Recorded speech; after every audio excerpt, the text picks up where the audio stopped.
study unit 5. The heading for this chapter is the overall objectives of businesses. So when we think about objectives, we touched on the primary objective previously. Do you remember what that is?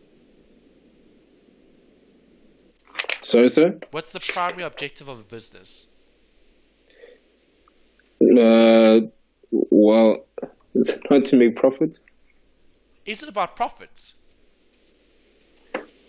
Well, in most cases, yes, but then I think it's also to create a stable environment for your stakeholders, for the people who work in your business and the people and your shareholders and stuff like that. But okay, that's good. I think that the main idea is profit, but all these other things are I suppose supporting factors to be able to make that profit. Yes. So profit obviously is important because when looking at a business, the business needs to be sustainable, and the only way they're going to be sustainable is by managing their cash flow and making sure that they are generating some sort of value in the form of profit. But the actual main thing that we should all be looking out for in terms of wealth creation or value, that's the key. So we need to be creating value. For example, when you started out taking photographs, okay, were you doing it because you enjoyed it, or were you doing it because you wanted to get paid for it? I did it because I enjoyed it. Yes, it's probably passion first, and then obviously by being very good at a specific task or specific job or role, and then you'll be able to charge for it or get paid to do it. So obviously the first underlining, let's say, reason or motivation should be our passion. Okay, what are you interested in? What creates passion in terms of your ability to do something without having been told to do it? Okay, so meaning you've chosen to do something rather than being asked to do something. And that's the difference. Okay, are we passionate about what we're doing? And that's key. So businesses that are starting out are going to obviously have some sort of passion or purpose. And with that passion or purpose, hopefully with time and effort, you then reap some sort of benefit, which would then be the profit side of things. So starting out as a photographer, you just enjoyed it. You had passion for taking photos. You liked taking photos. And then later on, obviously your passion has become a business where you can now charge for the jobs that you've done based on your work, okay, or based on your portfolio. So when focusing on value creation, we always need to focus on that underlying principle. It's value first. If you create value in someone's life, it doesn't matter how, by offering a product or by offering a service, it makes no difference. Products and services do what? Well, they meet our definition, they meet our need, okay, for certain wants or let's say necessities that have to be provided for. Okay, so food obviously needs to be eaten. Okay, we need to eat in order to survive. Right, so if I'm looking at creating value, your value is going to be focused on the purpose. Okay, why is it I'm doing what I'm doing? So if I look at, let's say, farming, obviously as a farmer, you're basically like creating crops for people to survive on. Okay, so your role is a lot more than just, well, I'm going to sell all this crop in order to make a profit. Okay, yes, profit's important in terms of being sustainable and continuing to operate, because sometimes businesses might suffer or go through hard times. If that's the case, the business needs savings, or in this case, what we spoke about in terms of your it's almost like investing, okay, where you've invested your resources with hopefully the benefit of something coming in the future. Okay, so the always big debate is this: are we going to maximize profit? Okay, and maximizing profit has certain repercussions. Right, is it possible to maximize profit and to pay out a big bonus?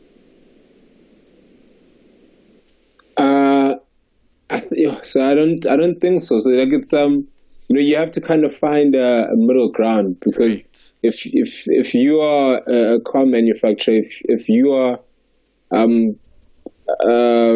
I suppose manufacturing at a far greater output than I suppose what you would be if you were being a company that takes into consideration the laws against air pollution and so on and so forth, Yes. then I think there's certain things that I don't want to say too much, but there's certain things that you'd have to forego. So I think the main point is you have to kind of find a balance. Like, what is the maximum output that we can put out without breaking laws, without going beyond, the red line. Yeah. So see, that's good. Yeah. Okay, why? Because you're trying to find that underlying purpose, right? What drives that business? Sorry, sir? You're trying to find what drives the business. Yes. Okay, yes. so is it the profit or is it something additional? Okay, that's why there's always going to be a trade-off between these two. Maximization of profit, okay, to the exclusion of everything else. Right, remember we said you can't have it both ways. You can't pay out massive bonuses and then also reinvest all your capital in the business. Right, because profit is either going to be paying out bonuses or profit is going to be reinvested in the business. Okay, yes, there could be a split. Maybe like a 60-40 or a 50-50 or even a 70-20, 80-20, a 70-30, 80-20 type of scenario. But the thing is, we're looking at what are we trying to achieve? What is that underlying objective? So if you had to describe that for your business, what would you say the objective is, the overall objective that you would be pursuing, okay, excluding everything else? So what would you do if that was like the purpose that you were put on this earth for doing? How would you answer a question like that related to your practice, your service that you're creating or providing? I would say providing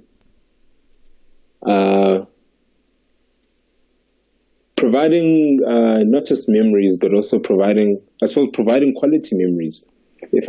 Because I do want to provide a good product. Yeah.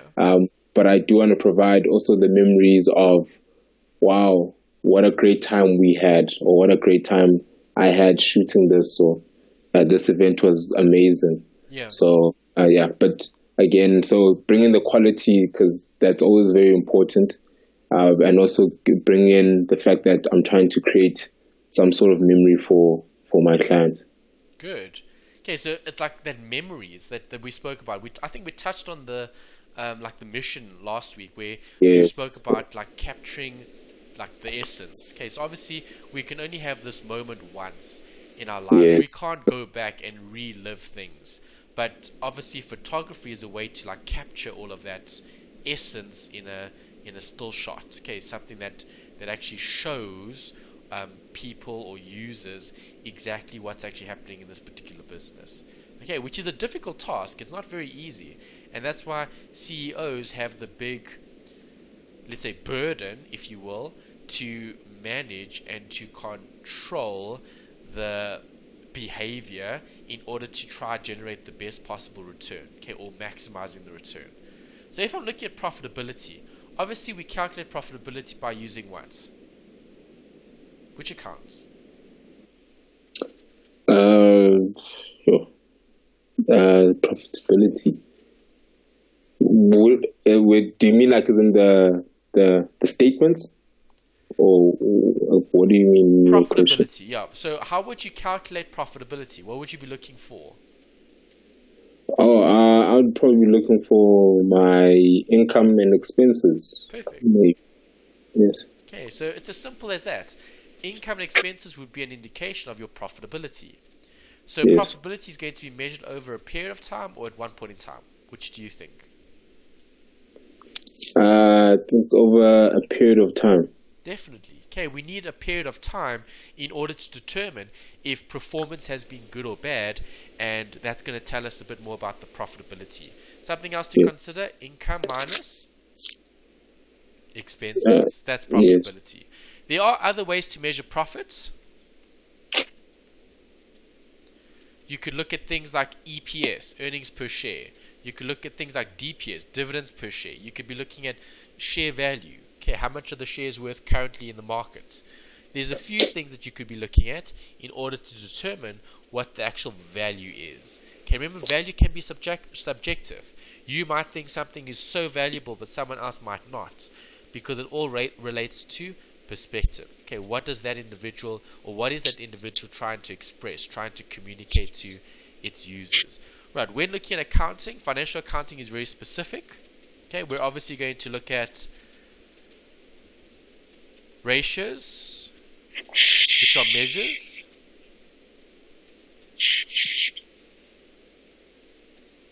Measures of performance or measure of financial position. Generally, they talk about performance because we need to know performance, how well or how good or bad is that particular business doing.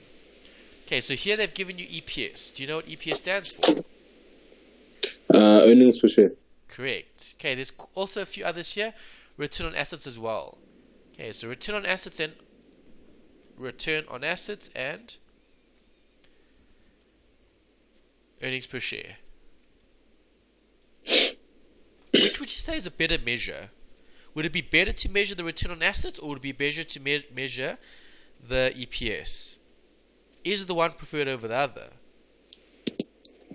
The return on assets. Wow. I don't know. I feel like maybe your earnings per share is that like how much you make per share you sell? Yeah, earnings per share would be the total earnings divided by the number of shares. Yes. Yes. Okay, so you get a percentage. Okay. So I don't know. I'd probably say your earnings per share probably. Okay. Yes, earnings per share, because earnings is after tax. Yes. Earnings after tax taken into consideration. To calculate performance, or to get a indication of performance. Okay, in other words, how well are we doing? Are we performing? Yes or no? That's what we're trying to determine, performance. Okay, so the textbook talks about things like ignoring risk. Do not distinguish between profit earned and cash generated. Okay, this is looking at EPS and its drawbacks, things that we can't actually use this for in terms of running the business. Okay, obviously, EPS can be subjected to maybe what do they call it, misappropriation, or what's the right word? Fraud and corruption. Okay, probably is the best way of describing that. Okay, earnings per share. Okay, because obviously investors are going to be investing, and the company has a obligation to the shareholders and investors in order to satisfy their needs and wants. And obviously, as an investor, we're going to be looking for a return on investment.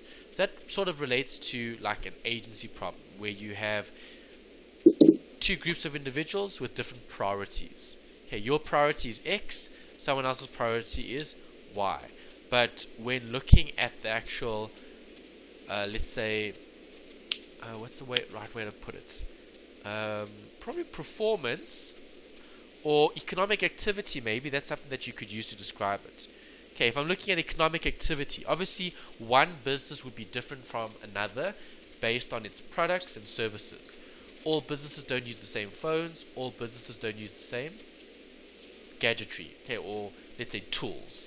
Right, so if I'm focusing on economic activity, I'm going to be looking at the earnings per share. I'm going to be looking at the transactions. I'm going to be seeing, well, do these transactions affect our performance? And if they affect our performance, how is it affecting our performance? What's driving the results, okay, or what's driving the competition? Okay, that's sort of what you're looking at here in terms of profitability. You're looking at the operations. Okay, so operations relates to profitability. Profitability is obviously the difference between your income minus your expenses. Okay, minus expenses.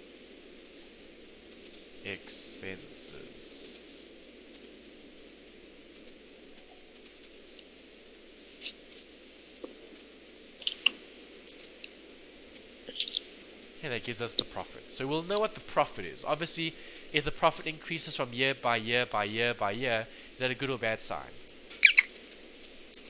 If the profit increases year by year. Hello? It's a good sign, right? Yes, sir. Can you hear me? Yes, I can.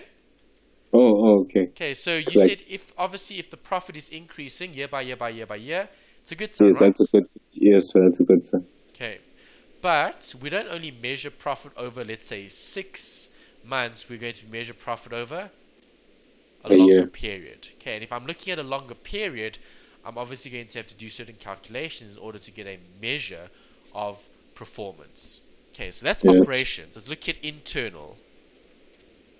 Let's look at what are we doing inside the business.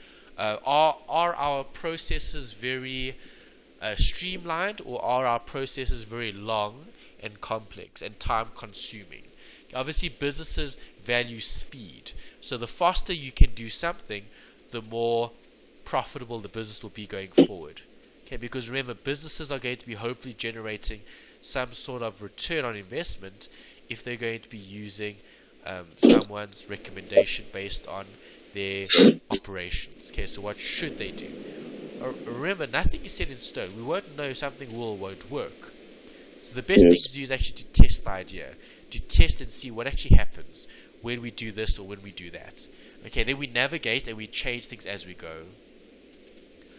Okay, so when looking at this activity, they say give reasons why profit measures are regulated as short-term measures.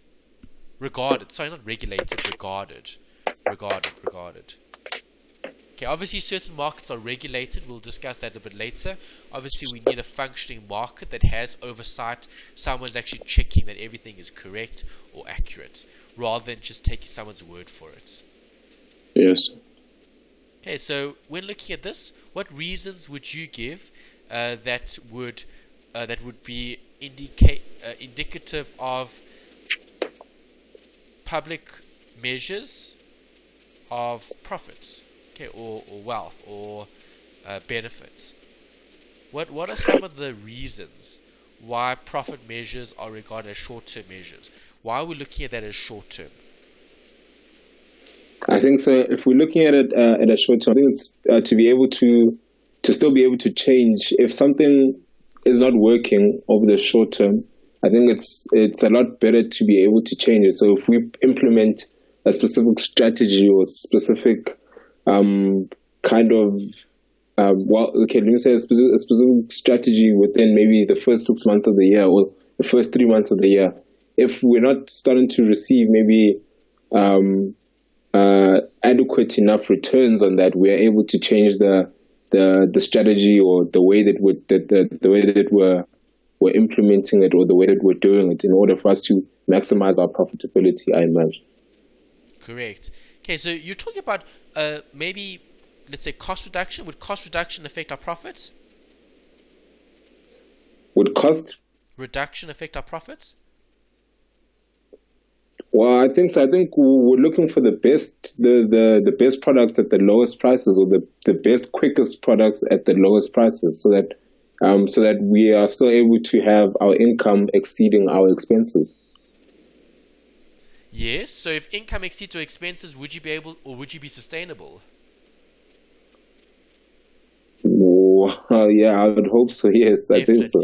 Correct. Okay, so do you agree businesses shouldn't only be looking at profit as a measure of long-term wealth? Okay, because remember, profit is very cyclical.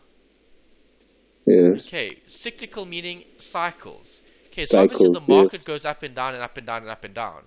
So it's difficult to measure performance. What happens if the business is just going through a bad patch, and the business is suffering from a recession, and things are difficult in terms of operating capacity and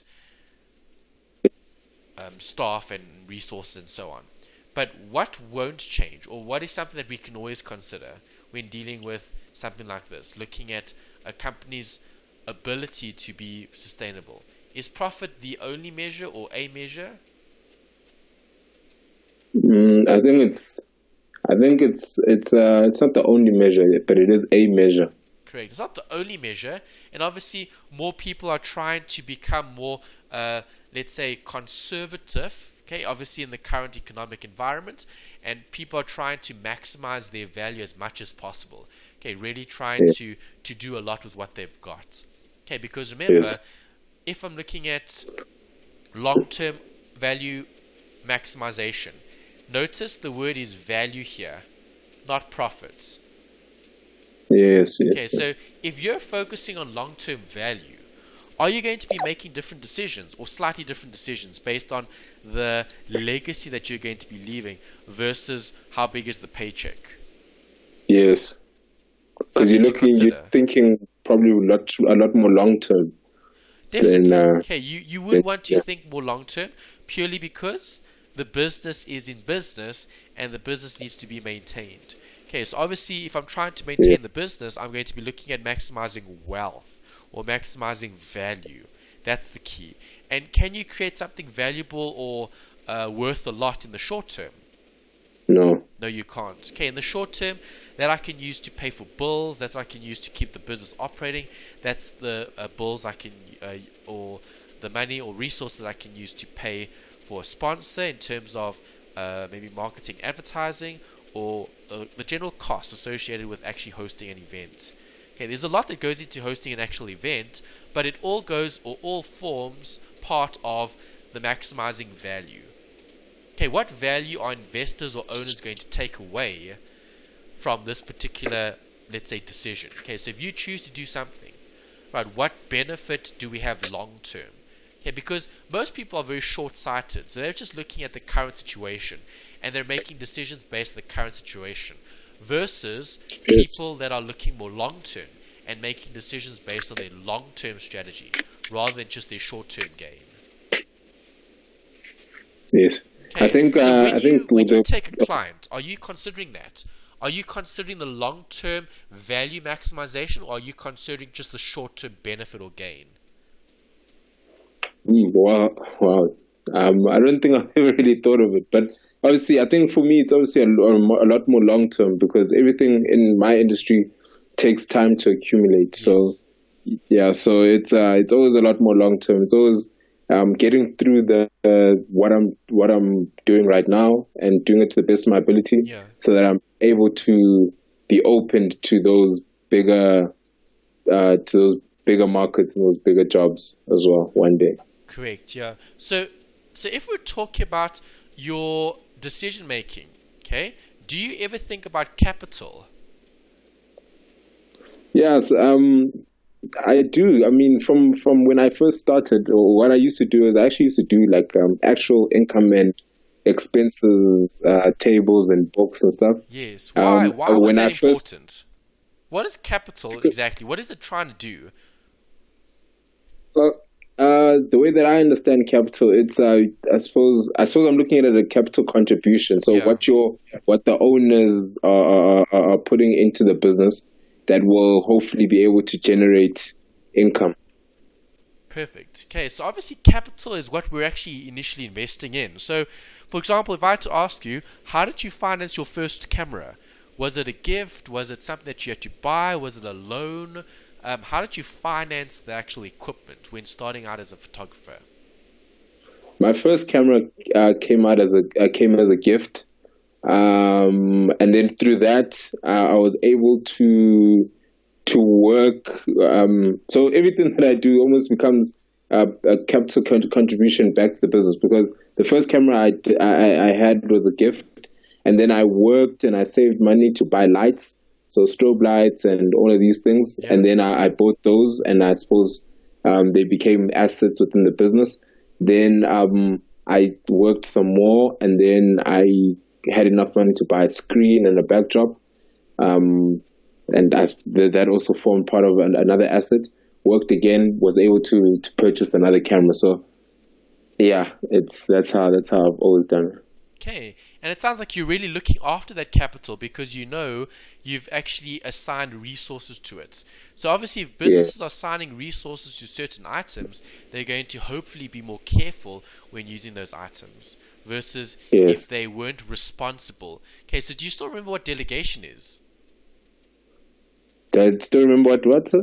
What delegation is?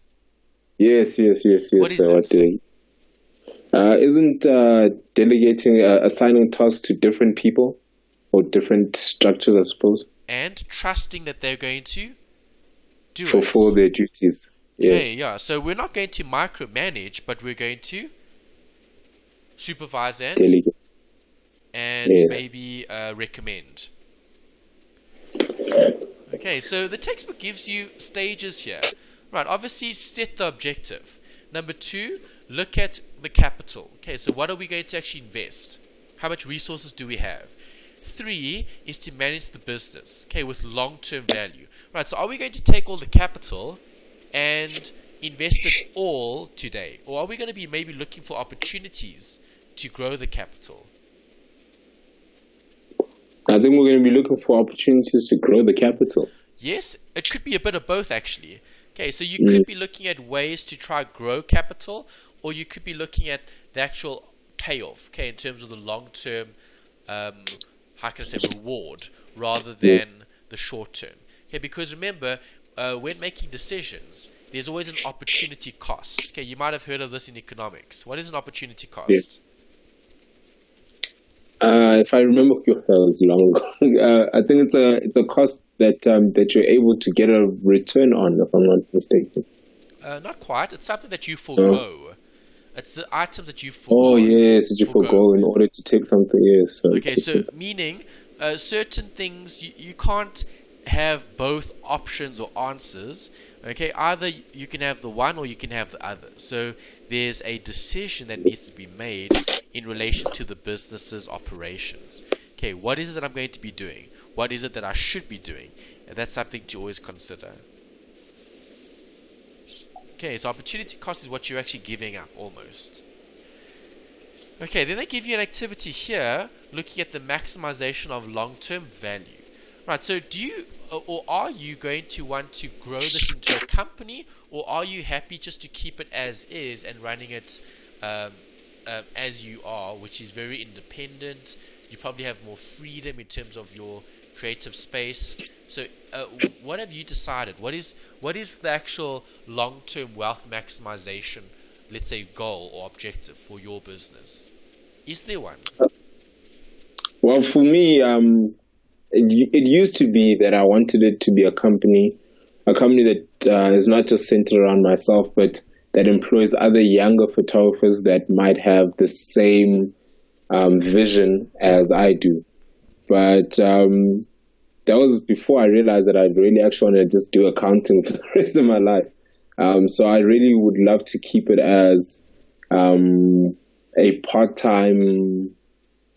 Every time I have time to do it, I can do it. So, it's more now. It's more centered in the freedom and the ability to work more flexible hours, and not as in I wake up and this is one thing that I do every day. Yeah. So So from is 9 that to your 5. actual long-term like wealth maximization or owner maximization like goal? Is that what you're trying to achieve? Yeah, yes, I want to do it part time. So I want to have a normal 9 to 5 job, like a accounting, because I really am starting to enjoy it and I really like it. And after hours, once I clock off, I'm able to still do accounting. On weekends, I'm still able to. I'm still able to do photography. On weekends, I'm still able to take jobs. I can travel because even right now, most of my work is on weekends, and very few is during the weekdays. So I'd really like to keep it like this to still find some sort of a balance. Okay, that's really good. So at least you've got that sort of like, how can I say, passion, in a sense, is that irrespective of what you're doing, you're happy to assign a certain amount of your time, obviously post the 9 to 5, in order to build what you're passionate about. Okay, that's one way of doing it. Other people go all in and they just jump into the deep end and then get things up and running. Right? Other people need to plan it. Other people need to create the let's say the opportunity, and then we need the investment, okay, from potential investors. So there's no right or wrong answer here in terms of looking at the long-term performance. What we do know is long-term performance is key when evaluating the objective, okay, or the I'm trying to find the right word. I'm trying to think of. So, for example, it's more than just immediate gain. It's like hoping for something more in the future. It's almost like saving in a sense. Okay, so obviously, you've probably saved up maybe for a nice lens or a nice camera or some equipment. And that took time to maybe build up the resources before you actually purchase that item. And then once you've purchased the item, afterwards, that item sort of loses a little bit of value because now you've already achieved it. Yes. Okay, so is long-term wealth maximization achievable? Not really. It's the end goal that businesses should be striving for, but it's not a destination. Okay, no business can ever say, well, that's it. Okay, we've done everything we've done, and now there's nothing more to do. Do you agree businesses are always evolving and changing, and things are being done differently? Yes, I agree. So it's important to always have that goal. Right, so obviously what must the manager do? They need to look at the objective. What is the objective? What are you trying to do? Okay, and then obviously decision making needs to be based around the objective. Okay, it's almost like reverse engineering what you want as a goal. Okay, do I want this? Well, then if you want this, these are the steps that you're going to have to take in order to get there. And then we need to apply the resources, the time, the effort, and sometimes the patience in order for that particular project or investment or product to pay off. Have you ever seen a product that has launched and then it's so popular and then after a few months it sort of dies out?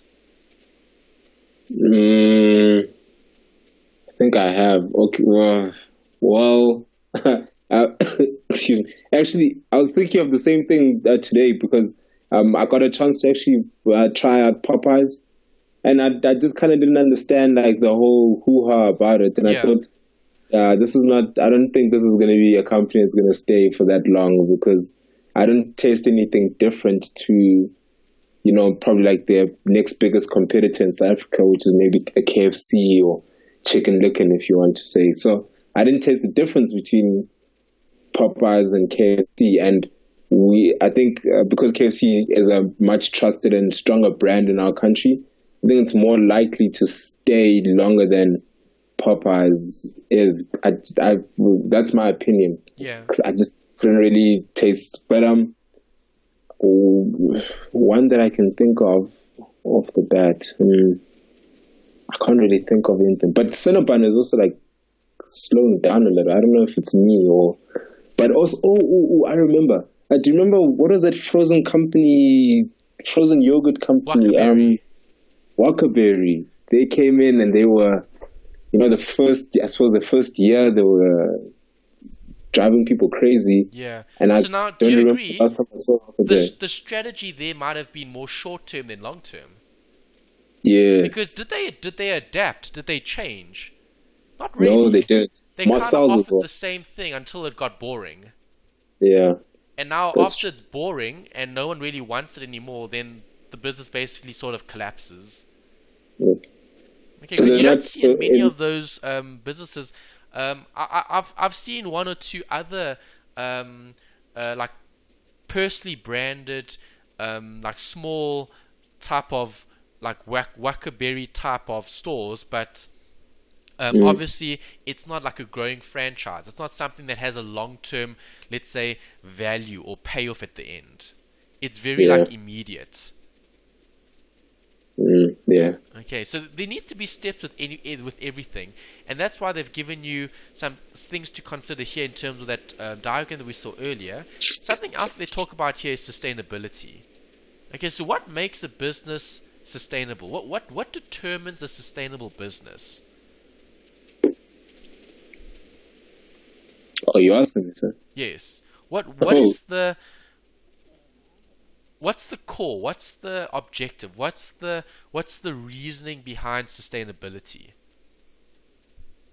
I think if I think you become sustainable when you become, I want to say, not just innovative, but when you have a bigger cause than just profit.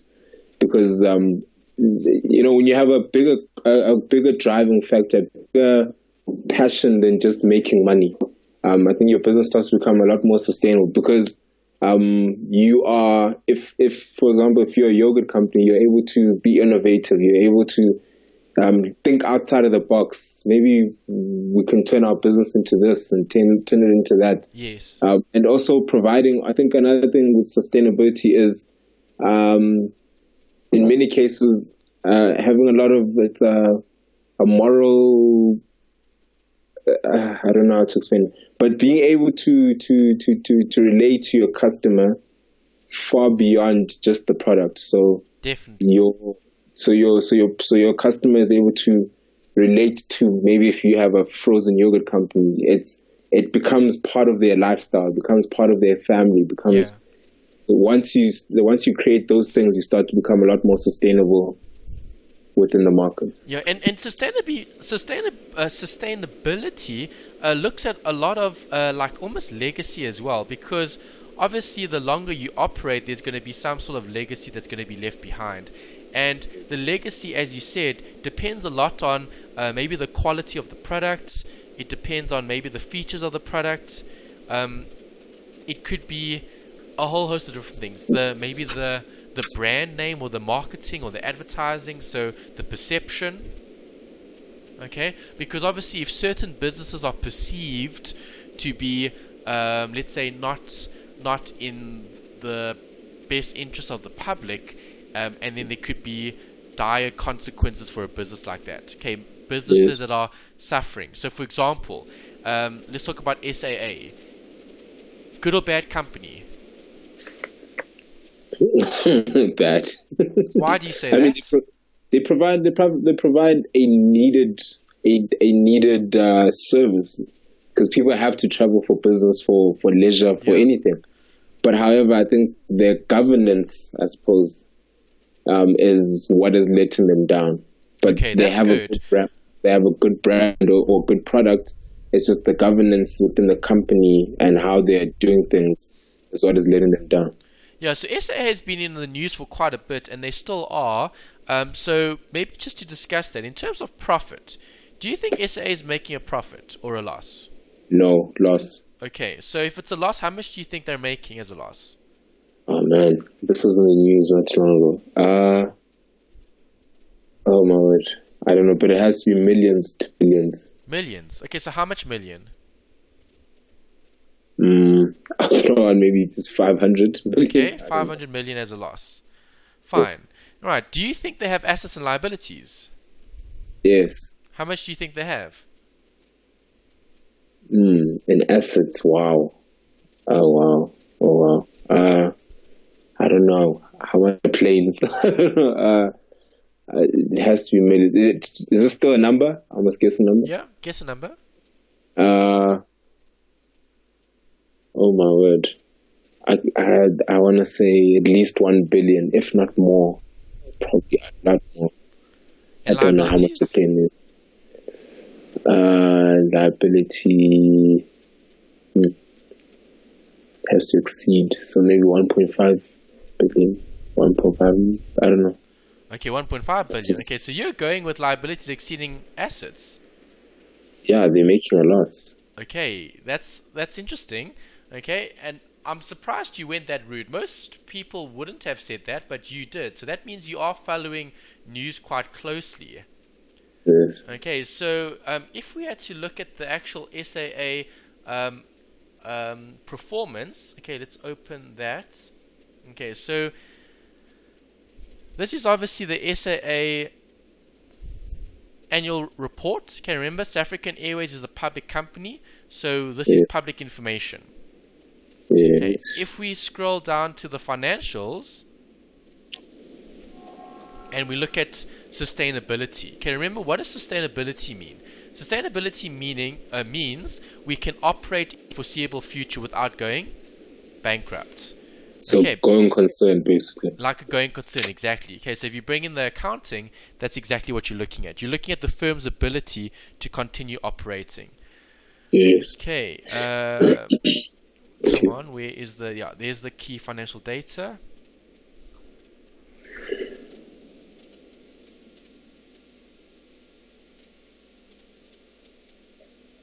Okay, we're looking for the income and expenses. I think let's do this. It'll be quicker. Page 96.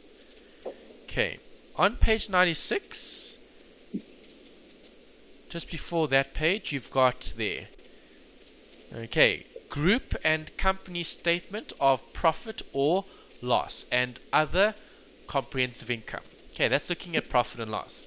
Right, so you went earlier on with a 500 million rand loss. If I look at the actual figure, how much did they make as a loss for the year? Well, there's the loss figure, but what unit of measure is this? What unit of measurement is this in? Well, let's have a look. There, it's in million. Oh millions. Wow. Okay, so how much is this in a million? Well, add 6 zeros, right? 1,000. What? So that isn't that a? It's 1.4 billion. Yes. Oh my word. Good lord. Okay, so actual 1.4 billion rand loss. That's what happened in the last financial year. Okay, based on the annual financial reporting standards. Okay, that doesn't look so good, hey? That's horrible. Yeah. Alright, and then let's have a look at assets liabilities. Okay, so the assets, let's see the assets. There's a total assets. Do they have total assets? Yes, they do. Again, this is in millions. How much assets do they have? 16.7 billion. Gee. That's a lot more than what you thought initially, right? Yes. 16.7 billion in assets. That's the actual. Good or bad? No, that's, I mean, I suppose for the industry, I suppose it's alright. That's very good, right? I mean, having, yes. Would you like to have 16 billion rand worth of assets? Yeah, of course. Of course. Okay, it's a lot of resources. Okay, but now, remember, we're looking at how did the company finance those resources and are they sustainable? See, that's the big word, sustainability. Is there legacy? You spoke about quality, features, perception. So, like, is this business going to continue or is this business at risk of failing? Okay, so that was 16.7 billion. If we look at the liabilities, have a look at this. There's it there. 27.7.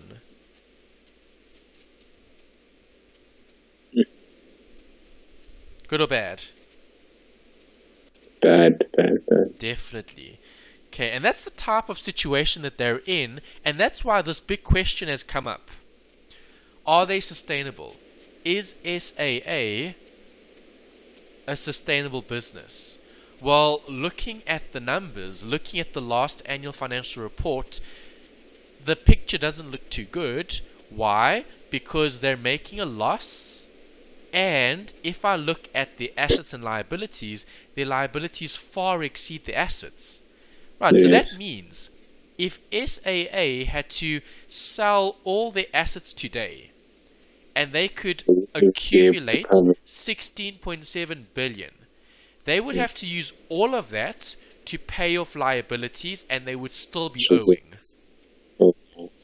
27.7 minus 16.7 gives me 11 billion. Do you think that's sustainable? Not at all. Not at all. Okay, so even after having sold all your assets, literally sell the planes, sell the land and buildings, sell everything, and we still can't even cover the debts of the business. So they have poor liquidity. Horrible. Very bad liquidity, correct. Good. I'm glad you mentioned liquidity, because later on, when we look at the different ratios, liquidity is spoken about there again. Okay, and if you know what liquidity is, that's really good. Okay, so liquidity is definitely the ability to remain, let's say, as a going concern. Okay, being able to meet your obligations. Perfect. Right, so that's one scenario. Not a very good scenario, right? Yes. Okay, so if we're looking at sustainable long-term wealth creation, are they creating long-term wealth? Definitely not. Okay, obviously there are owners and investors and there are stakeholders that are going to be affected. Okay, so do you agree? If SAA had to close its doors today, are people going to be affected? Yes. Definitely. Okay, remember Businesses. SA employs a lot of people. So for such a huge business to go, let's say, bankrupt or to stop operating is going to take a huge amount of jobs away from the jobs market. Okay, so obviously SAA, yes, they might not be sustainable, but as a carrier, as a national carrier in terms of transporting people via plane, they're struggling to keep the doors open, okay, to keep the company operating, and that's why the government is talking about bailing them out again for like the second or third time because of all the debts. Yeah. So when debt becomes unsustainable, that's when businesses need to be worried. Okay, it's debt that creates bankrupt businesses that can't operate. Okay, is this the first time that we've seen debt becoming unsustainable? No. Also, it's at ESCOM. not. Okay, good example is in the USA, 2008. Okay, the financial crisis. Yes. Right, Yes. obviously, Right. I've mentioned the Big Short before when we did the Yes. the ethics module. Okay, so Yes. obviously that's one example of something that happened back in history that was unsustainable. Okay, too much debt. Banks giving out loans to anyone who wanted a loan, and no one could afford to pay it back, and that creates a problem. Okay, so Is that the same thing 2007, that happened 2008. with Africa? Is that the same thing that happened with African Bank, basically? Correct, but African Bank was saved. If they weren't saved, then they would have gone bankrupt. Yes. Yeah. Oh, Okay, that's a yes. good Yes. It was example. saved by the Reserve Bank. Yeah, Yes. African Bank. Able is under Reserve Bank curatorship. Okay, meaning they can't manage or look after themselves, so Big Brother has to step in, i.e. government has to step in, and government needs to protect the business and keep it going, okay, sustainable, to ensure that there's some sort of long-term benefit, hopefully in the future. Okay, Yes. and that's the big question here in this chapter is what determines a sustainable business? How do businesses become sustainable? So, for example, is your business sustainable? Wow. Yes, I think it is. Okay, so I mean, how long has the business been open for? I've been shooting for about 3 years professionally. 3 years. Okay, wow. Before See, I that's was impressive. Okay, so you've Yeah. been doing what you've been doing for over 3 years, and obviously 3 years has been the more how can I say recognized Yeah. of the time that you've spent because of maybe the time and effort that you've put in. Okay, but definitely Yeah. businesses need to control their rules, okay, and their laws, okay, the way they do things. Right, so this is the next bit that I want to look at is corporate governance. So we just spoke about sustainability.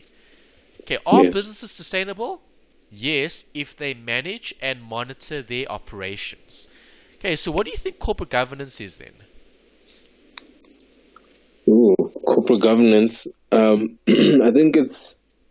I'm weird enough. I'm doing the King 4 at the moment, but I think corporate governance is the way that we.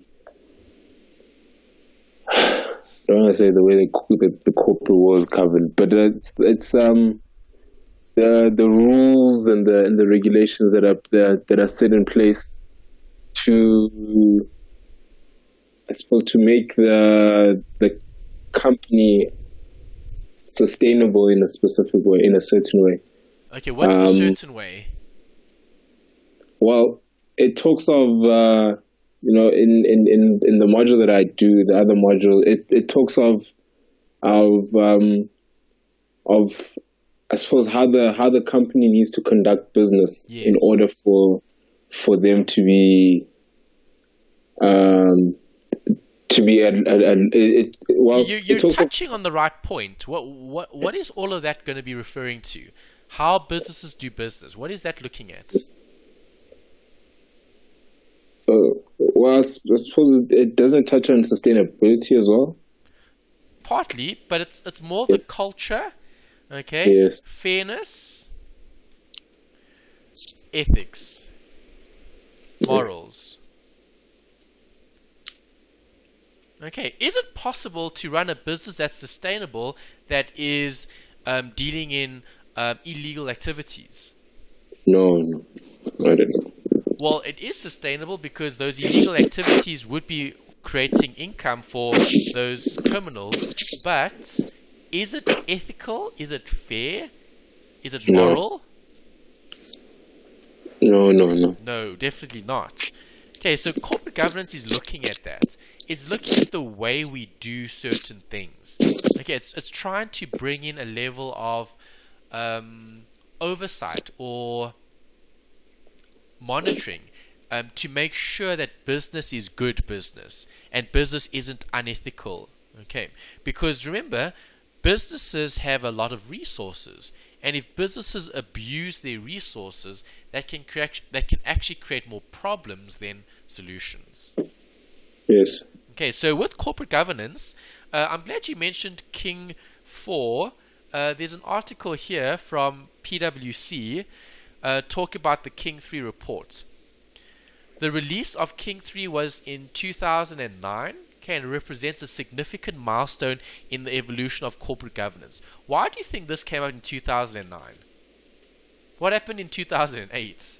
Well, yes, in America, I think what we just touched on, the moral dilemma with the banks, Exactly. and yes. Okay, so banks are greedy. Banks are there to make money. So obviously back in 2008, when things were going well, banks were doing anything that they could in order to get people loans. Okay, so they were willing to give loans to anyone who wanted them.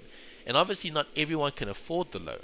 Right, and then obviously we know Lehman Brothers, one of the big banks in America at that time, went under. Okay, that bank failed, and government was not willing to bail them out or to save them because they were in so much debt. It was how can I say, a catastrophe, a crisis. Okay, there wasn't anything worse in terms of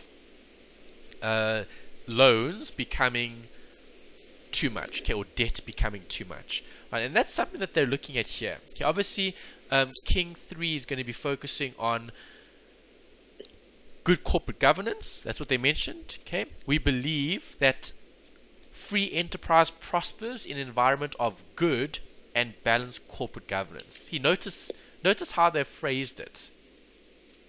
Okay, free enterprise. Free enterprise meaning business. Okay, businesses that can start and businesses that can succeed. Okay, they need an environment where we have balanced corporate governance. Okay, where there are rules in place, where everyone is playing by the same rules. Okay, no one has an unfair advantage.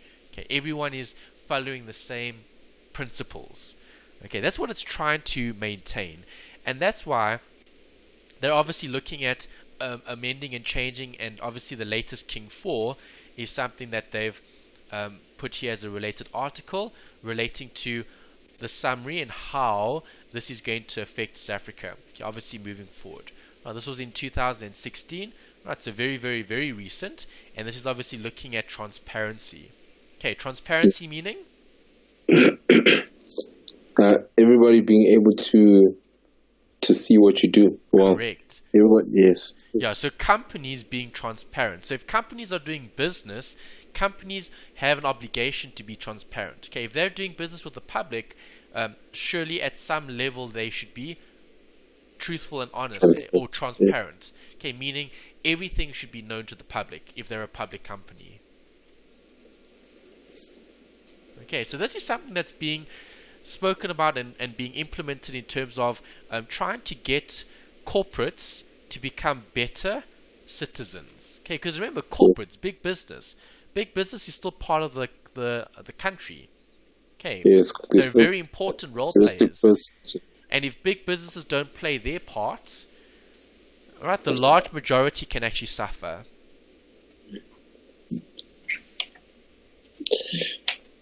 Okay, have a look at the statement. The overarching or arching objective of King 4 is to make corporate governance more accessible and relevant to a wide range of organizations, and to be the catalyst for a shift from a compliance-based mindset to one that sees corporate governance as a level for value creation. Okay, don't you think that's quite interesting that in the actual statement they've mentioned value? Value. Okay, that's always what it's about. It's about creating value. Okay, remember, if you're creating value ethically, okay, and if you're doing things right, okay, there is going to be success. There is going to be room for growth. There is going to be some objective, some goal, something that we can achieve. Okay, obviously, if you're not creating value, right, if you're destroying value, okay, and that's why we spoke about businesses that are operating illegally. Okay, so for example, crime. Okay, obviously, crime is going to affect the country. Okay, crime is going to affect people, and that's not creating value, right? But businesses could make a business from crime if they wanted to, but the only thing stopping them is obviously this corporate governance. Okay, it's providing that transparency, it's providing those principles. Okay, it's providing the rules. Okay, here's obviously a summary of it. Okay, they all talk about what we spoke about. Okay, good corporate governance, being able to do the right thing because it's the right thing. Okay, not doing the right thing just because it's what you should do. Okay, that's what they're trying to do here. They're trying to make it more like part of the actual culture of the business. Okay, so that's what they've mentioned here. They talk about King 3 here, which is a bit outdated because, as you know, you mentioned it, King 4 is out. They talk about the Code of Responsible Investing in South Africa. That's important. Why? Because investors are the ones that provide finance. Yes. And the investors are the ones that need to be responsible. Okay, because think about it. An investor has actually a lot of what? Leverage. Would you agree? Yes. Okay, so an investor has leverage because the investor can choose to fund certain projects or certain companies. Okay, they can decide which companies are they going to invest in. Okay, so having a level of, or let's say having sufficient resources, having a level of influence can create power, and you obviously need to be responsible. Okay, so responsible investing. Okay, investing in areas that are going to provide value. Okay, not just because we want to make a profit, but because we actually want to do something that serves the community. Okay, that does something better. Yes. Okay, then they talk about all the different, let's say, steps. Okay, so sustainable development back when they had a Commission of Environment and Development. Okay, why do you think they started with the environment? I think to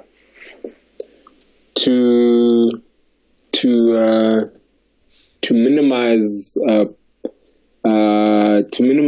the destruction of resources that are not quickly renewable. Correct. So, good. Yeah. So, I mean, think about it. 1987. Okay, that's sort of the time where we had the whole like gold rush and people going crazy for. Well, not really, but that's actually that's the 1800s more. I'm thinking 1987, which would be more.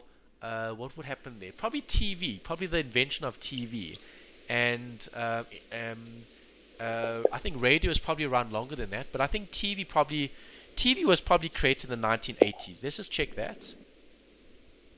No. As far as I know, television, TV.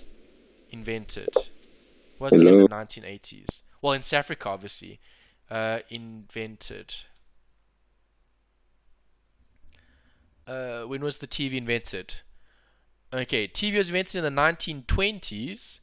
Okay, which was TV invented? History of television. Oh, amplified. Oh, okay, obviously, but that wouldn't have been at the same level as it was. Okay, well, let's say TV channels in South Africa, TV in SA. Okay, as far as I can remember, TV only became mainstream in South Africa in the 1980s. Okay, 70s. Okay, a little bit before that. Okay, television in South Africa. There's it. Okay, national services financially commenced on the 5th of January 1976. Okay, so toward the 80s. Okay, then obviously you had a big blow up in television, but that's in South Africa. Okay, so in South Africa, television only became commercial, okay, or television only started. So in this country, television as in like what we know it, so like broadcasting TV series on TV, only actually started in 1976. Right, that's when it actually started, and obviously things have grown and progressed a lot. Okay, so TV is not that old. We take it for granted. I mean, we grew up with TV, but if you ask maybe your parents or your grandparents, wasn't a reality for them. Okay, and obviously, the first step is obviously to protect the environment. Okay, why? People are, as you said, digging for resources, gold, diamonds, metal, etc. And companies would want to try, let's say, maximize their output as much as possible, so long as there's a market to do so. Okay, so mining and destroying the land. Okay, cutting down trees for paper, etc. Okay, so obviously you can see they've actually progressed. So after that, then it went to another report, global reporting. Then it was King 2, then King 3, and obviously now you can add here King 4.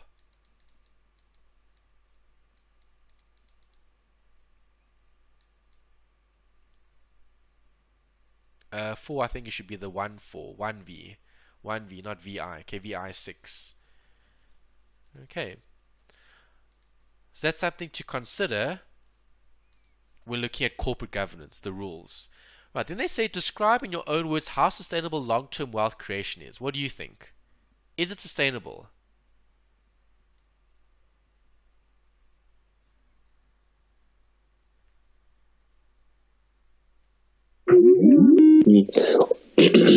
I think it would be. Oh, wow, this is actually hard. I don't think. I think though it would have to talk about. I think having a lot more long-term goals. In that you're not trying to make a quick buck and then leave.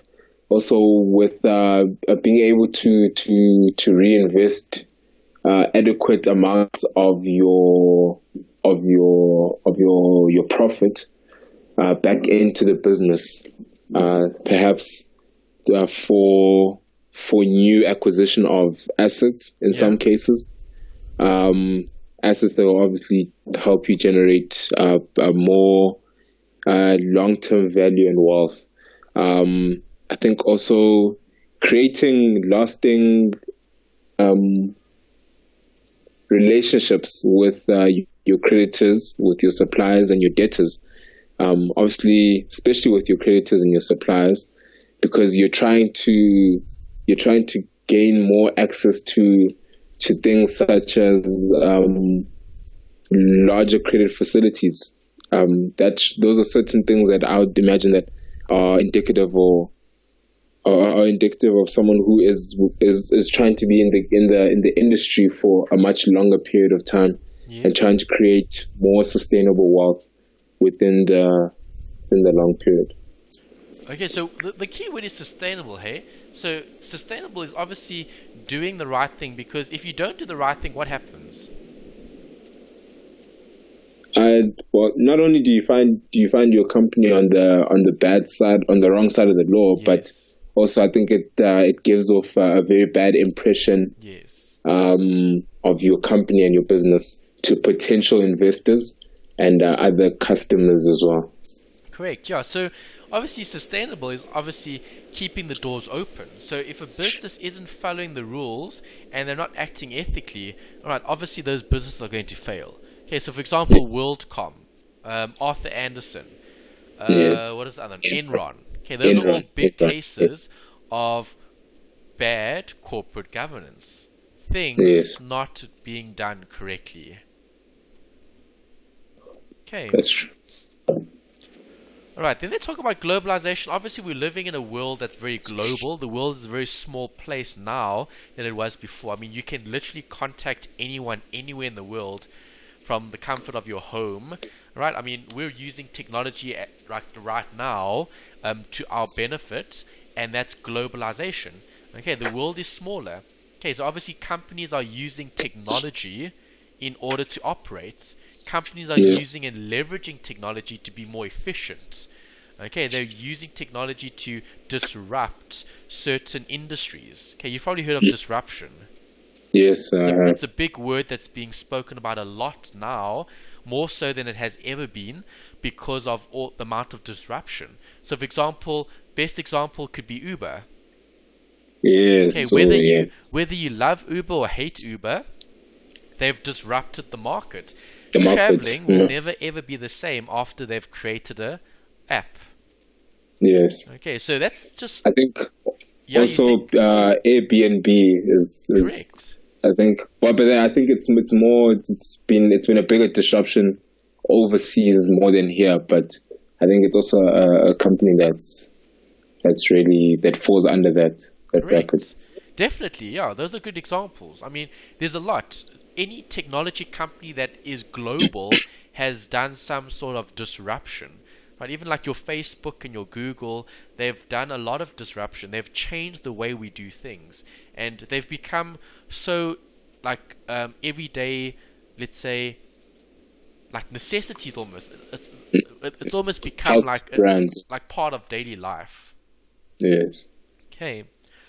All right, then they talk about some notes here about the financial and non-value performance. So I want to ask you this. If a company is not profitable, can they still be valuable?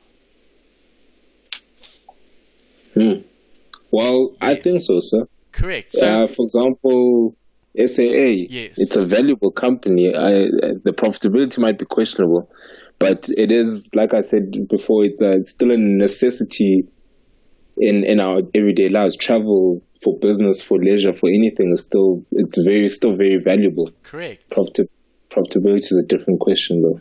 But yes. So, are there non-financial value-based measures that we can use? Yes, I think so. Yeah. Correct. So, do you agree? A company doesn't always have to make a profit. A company could be adding value in certain areas. For example, let's talk about research. Okay, innovation.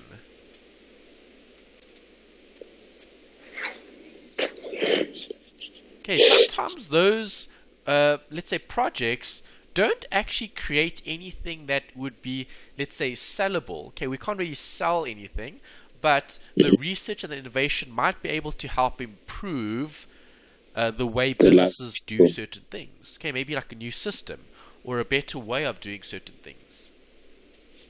And that could be a non-value based approach by looking at performance, things that are not measurable financially. Okay, so for example, can you measure your networking ability to maybe talk to your clients, secure new business, etc.? Would you be able to measure that financially, or would you measure that non-financially? No. I'd measure that non-financially. Yeah, your people skills, correct. Yes. Okay, so how well do you get on with people? Are you respectful? Aren't you? Can you talk to people? Can you prospect? Can you, I don't know,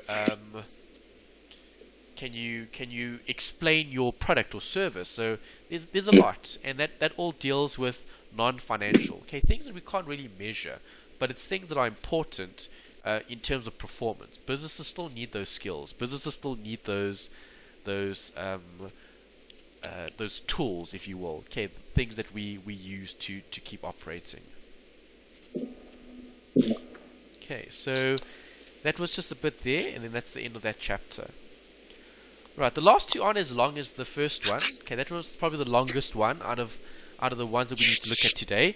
The next are quite short because they talk about specific topics. So, for example, study unit 6 is looking at this: the financial management functions.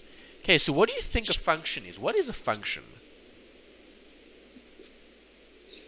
A function is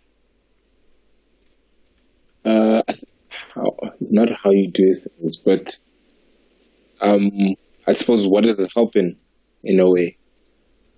Or what is it used for? If I could put it a bit. Yes. Okay. So, for example, what is the function of your flash on your camera? Yeah, it's to distribute light evenly. Yes, and maybe to add more light or to create light or so obviously a very dark environment would probably require a flash or the use of a flash. Yes. Okay, so if we look at the function is the ability to use something to do something. Okay, that's the function. Okay, so like what's the function of a traffic light? Just to control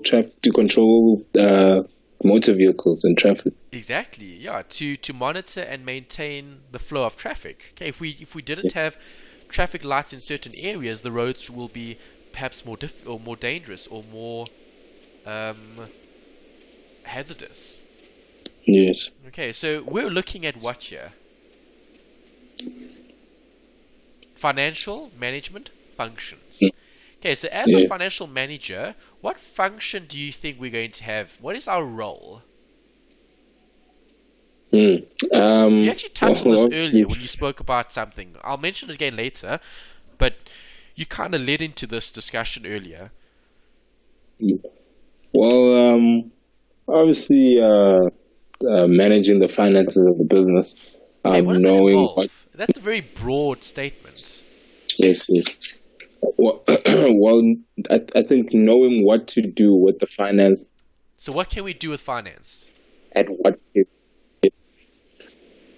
Well, we could reinvest finances. We could.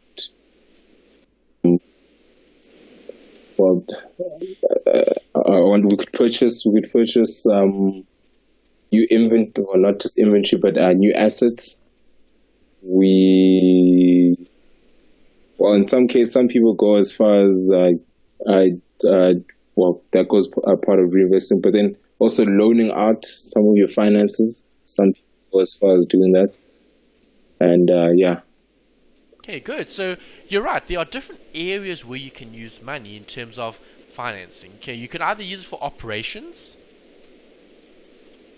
Okay, so operational stuff. You can use it for investing. You can use it for financing. Okay, so I'm going to be paying off loans. I'm going to be paying off dividends. I'm going to be buying property. Okay, buying machinery. I'm going to be running the day-to-day. Okay, paying workers, paying employees, marketing and advertising, etc., etc. Right. So all of that will be part of in terms of function, meaning part of the like the purpose. What is it there for us to do? Okay, how does it help us run the business? Okay, so when looking at the roles, they talk about traditional financial management. Traditional means like the old school. Okay, the old school way of doing things. Okay, so here we've got a note where traditionally the primary focus of the financial manager or financial management department is only on financing and investing. Okay, must we only look at financing and investing? No. No, what are we missing? Oh, there's so much. It's operational. I think we're missing. Yeah, so we spoke about financing, operating, and investing. So if they're just focusing on financing, they're looking at where do we get money. So are we going to get money from the capital markets? Are we going to get money from debt to equity? Or are we going to go short term? Then we've got investing, okay, which is where we're going to put all that money that we've raised. Are we going to buy assets? And if they're assets, are they non-current or current? Or are we going to invest in financial assets? Okay, so there's a whole host of different decisions here that break this up into financing and into investment. Okay, those are two areas. That means looking at what? Long-term or short-term? Well, the financing is looking at now. Yes. Okay, the investing would probably be looking at the future. Okay, we also need to look at operations. Right, what have we done? Okay, so have we operated, or are we going to operate sustainably? Okay, what is that scenario going to look like? And that's why they talk about this. Risk. Managing risk. And managing performance. Is risk and reward important? Yes. Very important. Okay, NB, you have to be mindful of the risk or risks and try maximize the returns. Okay. Do you know what's going to happen in the future? No, you don't. No, you don't. But you can control what you spend. You can control your costs. You can control your budget. Okay, you can't control whether people are going to buy your product or not. Okay, that's something outside of the risk and reward in terms of control. Okay, your product is either going to sell or it isn't. Okay, depending on maybe the quality of the product, depending on its price, etc. Okay, so when focusing on this strategic financial management, there's a note here from the SEMA official terminology page. Okay, obviously SEMA is the Chartered Institute of Management Accountings, and they've given you this quote. Okay, this quote's quite nice because they sort of summarize something important here, which they say that the identification of possible strategies capable of maximizing an organization's net present value. Okay, net present value, I'm glad that you've done DSC, so you know what net present value is, right? Do you still remember what it is? Yes, yes. Describe it to us. What is it? Wow. Net present value. Was it your FV minus your P? Net present value was cash flow. Can't remember. Okay, we'll revise those concepts later next week. Yes. Net present value. It was your. Wasn't it your initial investment? Oh my God. I think it was your initial. I say, so sir? Time value of money, right? Yes, sir. So, do projects have an initial investment? Projects, yes. Yes, they do. So, if I'm looking at the net present value, the net present value is going to be today, right? Yes, sir. Okay, and today's decision is going to depend on what's happening in the future. But taken back where? Taken back in time to T0. Yes. Okay, so when looking at this is strategic financial management because they talk about maximizing the net present value. Then they mention the allocation of scarce resources among the competing opportunities and the implementation and monitoring of the chosen strategy so as to help achieve stated objectives. Okay, so what does the financial manager actually need to do? Is the financial manager only going to be looking at income and expenses, profit and loss? No. No. The financial manager is actually responsible for driving the performance in the business because they need to determine where resources should be allocated that's going to generate the most return on investment. Yes. Okay, because remember, they're dealing with the decision makers. What resources do we have? Where do we invest? How much do we invest? Does that make sense? Yes, sir. Okay, and that's why over here they talk about how financial management has changed. Right, financial managers aren't only going to be looking at the books. Financial managers aren't only just accountants. Right, looking at accounting. Financial managers actually need to be a bit of everything because they need to also plan in terms of strategy. Okay, because think about this. When they're doing the budget, okay, or when they're approving the budget, is the budget going to affect our strategy? Yes. Definitely. Okay, obviously, the places where you allocate more budget are the places that are going to grow versus the places that don't have as much budgets. Makes sense? Yes, sir. Okay. Right, then they talk about the different functions here as an overview. They've given you a nice diagram here. Okay, the diagrams are really good. Okay, so what I would do if I was you, I would actually put a marker or a sticker or stick it or something just to highlight the pages where I have these diagrams. Because for me, obviously studying lots of theory, it can get quite like problematic. Okay, I never liked studying like huge amounts of information. Okay, some things are easier to remember than others, but it's difficult. Okay, and trying to just remember things word for word, it's tough. So I would rather you study like tables or diagrams, because if you know what the tables and diagrams are in terms of what they look like, it should be quite easy to answer questions that relate to them. Okay, so for example, this one talks about a lot that we've already discussed. Objective, maximizing wealth. We know that. How do financial managers do that? Well, two areas. They can either look at financing or they can look at investing. If they're looking at financing, then we're looking at where do we get the capital, forms of equity, forms of loan, debt or equity, investment opportunities, that's the opposite. Okay, looking at the benefits. Right, so all of this is going to be looked at in different sections. Okay, obviously some of these you don't cover in this module. For example, mergers and acquisitions, restructuring, that comes up in a separate module. Same as this one, techniques, valuation methods, not covered in this module. Okay, but other topics we are going to look at. For example, time value of money, we have to look at that. That's universal. Capital budgeting, we are going to look at. That's universal. Effective cost, time value of money, capital replacements, etc. Okay, all different topics that look at your decision making. Okay, remember the key is, are we going to do this or aren't we? Okay, what is the decision going to be? That's the key. And the decisions are going to be made based on information. We can't say I like this project, that's why I'm going to do it. Do you agree? Yes, sir. Okay, yes. So when you take photos, do you take photos because you like the I don't know, the subject matter, or you're just taking photos because there's a specific goal? Well, like more personal projects, yes. It's if I like a specific topic. Okay, or yeah, that's a bit different. So if it's a passion, so if it's a passion, then obviously you'd be doing what you enjoy, what you like.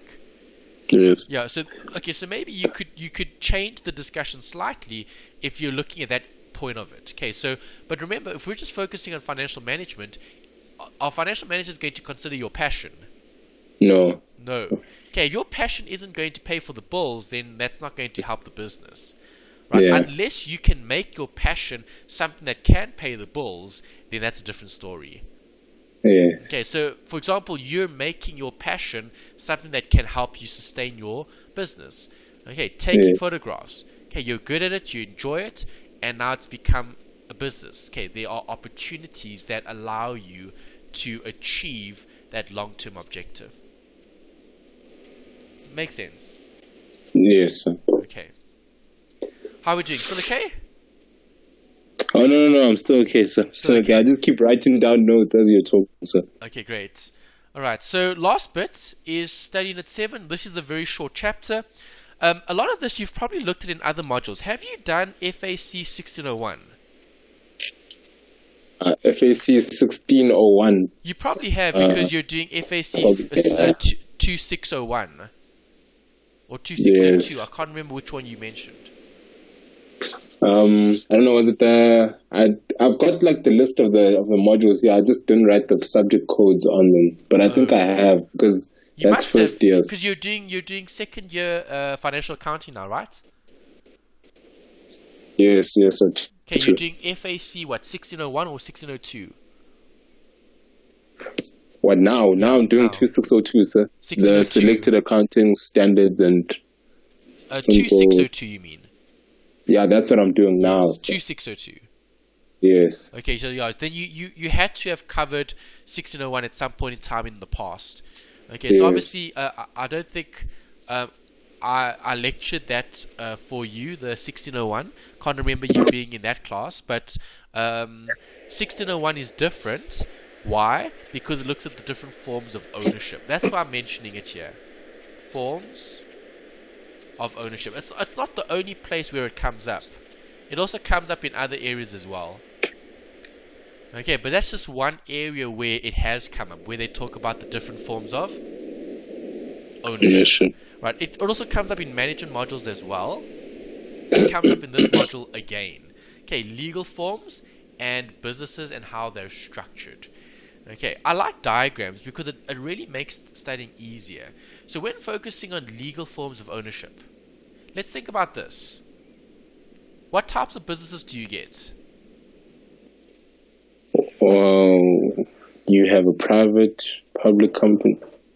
Okay, so if a company is a private company, or if a company is a company, okay, give me some characteristics. What makes a company a company?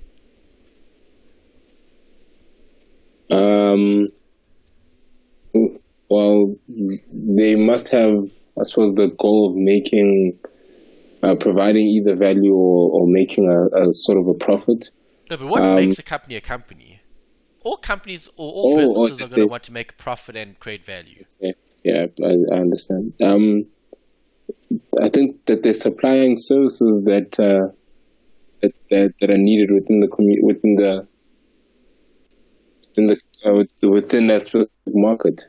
Okay, yeah, that's good. Okay, so now you're touching more on what they're doing, their purpose. But do you agree a company is a separate legal entity? Okay, think of some of the world's oldest companies. Okay, you're like Coca-Cola. Well, when we talk about old companies, we talk about companies that have a long track record in the industry and they're global brands. Okay, so Coca-Cola is probably a good example of a long operating or long-standing company, a business that has been around for years. Okay, versus your technology companies which have only been around for a few. Yes. Okay, so if I'm looking at the separate legal entity, who makes up the company? Well, the board of directors, yes. Well, the incorporated, let me put it like that. Yeah, but if I get rid of the directors, will I still have the company? Yes, it's a juristic person, so exactly. it has its own right. It has its own rights and duties. Correct. And responsibilities. Okay, it's almost like it's like a separate living being almost. Yes. Okay, so a company shareholders are just equity holders. Okay, when those shareholders pass on or die or leave or sell their shares, does the company still operate? Yes, it does. Of course it does. Okay, so in terms of sustainability, does this business have more sustainability? Yes. Yes, it would. Versus an individual. Would an individual have sustainability? No. Why not? Because, well, once that person passes on, it's almost the end of the business. Exactly. Okay, the business is reliant on the person, the individual. Okay, is that the same for partnerships?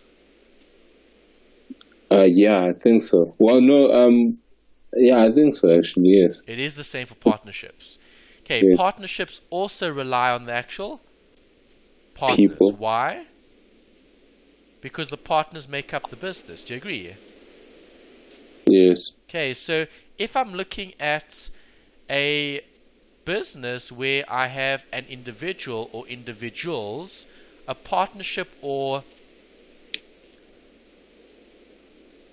a sole proprietor is going to have what? No separate legal entity. Okay, yes. so will the sole proprietor last forever? No. No, it won't. Will the company last forever? Yes, it will. Yes, yeah. So individual businesses have a problem with sustainability. Okay, because human beings die. Okay, we obviously cannot live forever. Well, not yet. Okay, they haven't invented anything that will allow us to live forever. But maybe in the future. Okay, maybe we'll become more mechanical. Right, so maybe if our heart stops working, we can just get a mechanical heart, or I don't know, if our lungs stop working, we can get mechanical lungs, or whatever the case is. But as it stands, companies that are sole proprietors or partners have a limited lifespan. Okay, their lifespan is dependent on the partner or the sole proprietor. Okay, so when looking at the company doesn't have that problem. So which is more sustainable? Obviously the company, right? Yes. Okay, and who has more access to resources? I think the company as well. Definitely. Okay, because companies would be able to sell shares. Can you sell shares in a person? No. No, you can't. Okay, so a person doesn't have that same level of access in terms of funding or finance. Okay, whereas a business does. And that's why businesses tend to grow a lot quicker because they have access to more resources. Okay. Yes. Alright, so here they talked about the different legal forms of ownership. So let's go down the list. Sole proprietor, separate or not separate? Juristic or not? No. Definitely not. No juristic person, no separate legal entity. Partnership? No.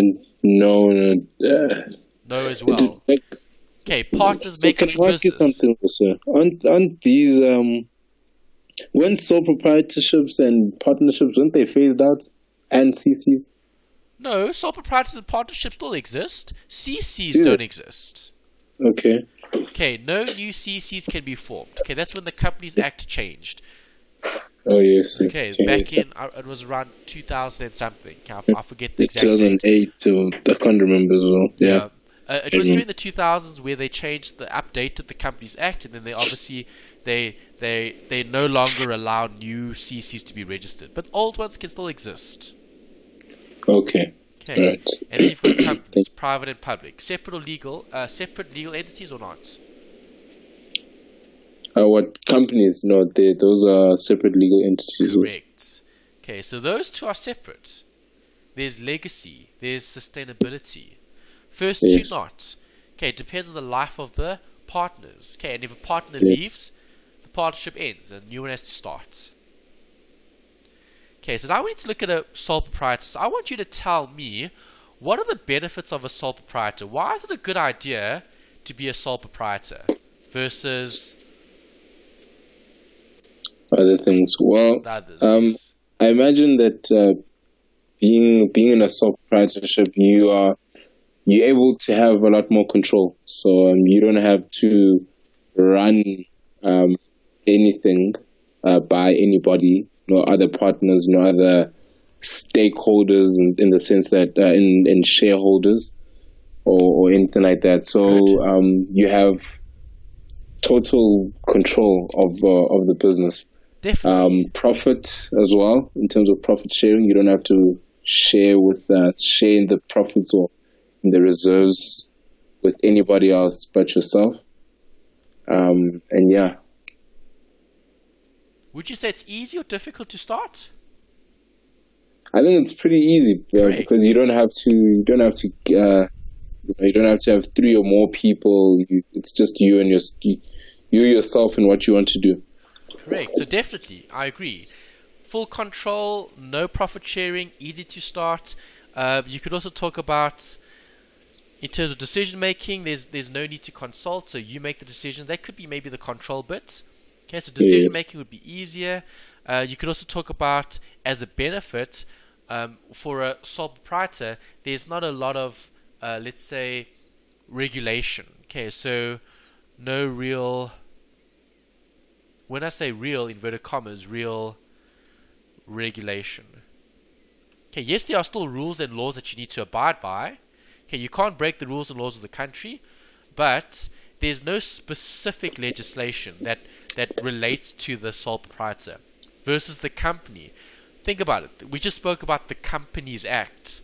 Okay, that's a whole, I think, 100 odd pages, perhaps somewhere around there, that look at what rules of running a company.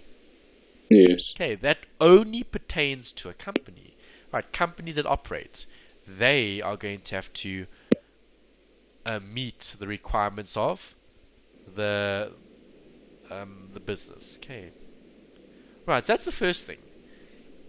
Is the partnership any different to what we just discussed? Well, the partner, you don't quite have full total control. Why do you say that?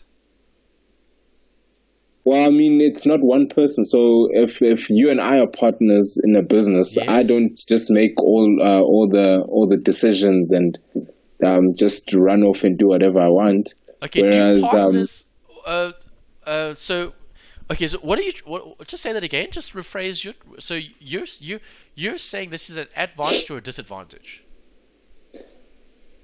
I'm saying it's a disadvantage. Unfortunately, that's a disadvantage. The fact that you have to that you have to consult with your other partners before you do something. Correct. You do, and do you need sign off by both of them?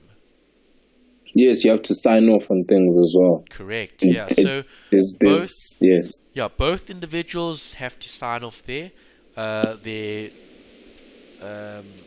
decisions that they make. Yes. Okay, so best example I could give you there is probably husband and wife. Okay, obviously yes, in a marriage. Community of property. Yes. So everything that is done is both the partner's problem. Yes. Okay, because it's the nature of the business. Okay, the business is conducted in a certain way. Okay, so nothing really different here. Okay, except less control because you need to consult. Is there profit sharing? There is profit sharing. What would some of the benefits be? Well, I suppose I could say more heads are better than one. You guys are able to come up with better solutions together. Exactly. I think also in a partnership, if I remember correctly, when coming to liquidation, the liabilities, or I think like if I can say, like the liabilities, they spread over the partners. So be careful with that. Okay, is there limited or unlimited liability here? Unlimited liability. What does that mean? Yeah. That means that if the business goes bankrupt, then you as a partner, or you as the partners or the owners of the business, can be held liable in your personal capacity for the debt of the business. Good. For the debt, yes, for the debt of the business. 100%. So just to put that in perspective, okay, if you get married and your spouse has a lot of debt, and you're married in a community of property, would both the spouses be responsible for paying off that debt? Yes, they are. Definitely. Okay, so your debt is your spouse's debt is yours, because as long as you're in a partnership. Yes. Okay. Then you've got companies. Obviously, the biggest advantage here is it's separate. So here we've got limited liability.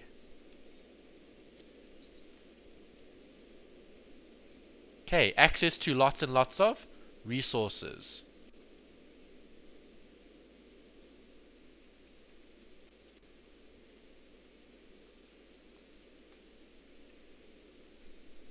Okay, what are some disadvantages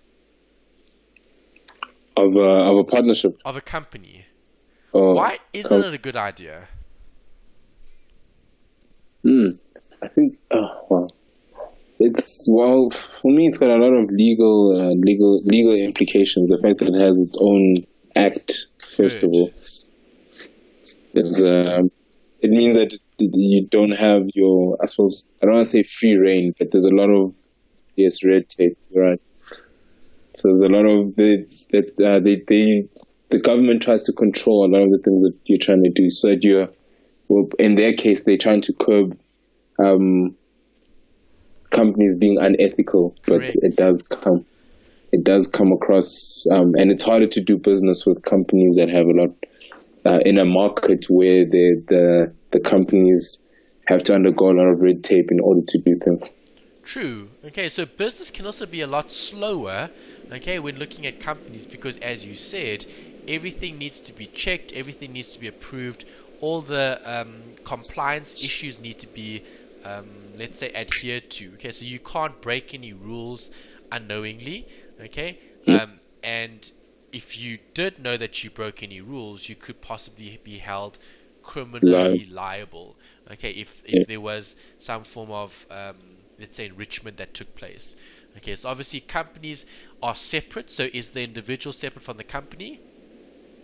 Yes. Yes. Right. So Yes. the individual may choose to then unnecessarily enrich themselves, okay, in certain scenarios whereby they're dealing with maybe a supplier, okay, or maybe a customer, okay, whatever the case is. But because they're juristic, it's not about the person, okay, it's about the leadership within the business, okay, and the leadership within the business is going to determine what is or what isn't going to take place or what's going to happen.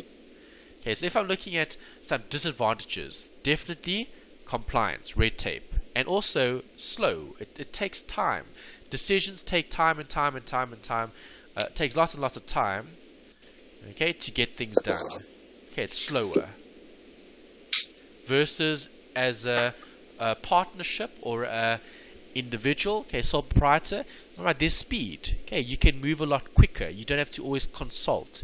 You don't always have to get a third or fourth opinion. Okay, it's more separate and practical. Okay, so when looking at a company disadvantage, it's definitely something to consider is responsibility. Okay, corporates have a responsibility to the country as well. Okay, they can't enrich themselves and then leave a big mess. Okay, for example, in the mining sector, right, a lot of the mines were mining for precious metal, diamonds, gold, silver, etc. And then when those mines get too old and become too expensive to maintain, right, then they need to do something that's going to solve the problem or rectify it. So there's a lot to consider when looking at disadvantages. Okay, both have their pros, both have their cons. Remember, everything has good and bad. Right, so in your textbook, sole proprietor, how many people? 1. Okay, so is the camera business a sole proprietor? Or do you have a partner? Do you have other people involved? No, it's just myself, sir. Okay, if you did have other people involved, does that mean that it's a partnership? Yes, yes. Well, it depends. Do you have an agreement in place? Partnership or a company? No, it doesn't have to be a company. Companies need a lot more legislation in terms of rules and so on. Yes. Okay, if I'm just focusing on the sole proprietor, if I'm looking at a single business, single entity, single owner, okay, even if I have people that help, are they considered part of the team? No. No, they wouldn't unless they've signed an agreement which makes you a partnership. Yes. Okay, someone's just helping because they're helping. That could be maybe seen as like consulting, perhaps, or it could be seen as a way to generate delegation of tasks in some cases. Okay, yeah, or outsourcing. You could be outsourcing stuff. Yes. Also something to consider. Okay, good. Right, so you can see the bullets are quite important. What I would do if I was you, maybe I would highlight and, well, I've tried to put some of that here. We spoke about no regulation. Okay, that's obviously here in the textbook as well. Okay, no regulation, profit is the owner's, sole proprietor has unlimited liability, we spoke about that. Unlimited meaning creditors can come attach to the assets if they don't pay. Unlimited liability, owing. Right, main disadvantage is that the organization ceases to exist when the owner dies. Okay, no continuation. We spoke about this. Yes.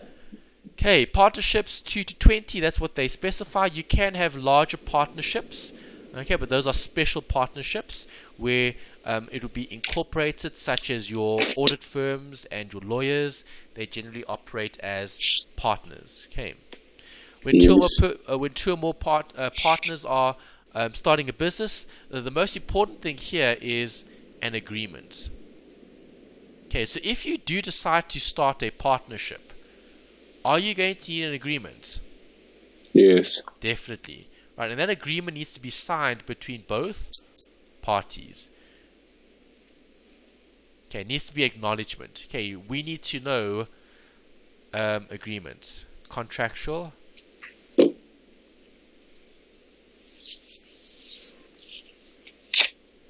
Agreements.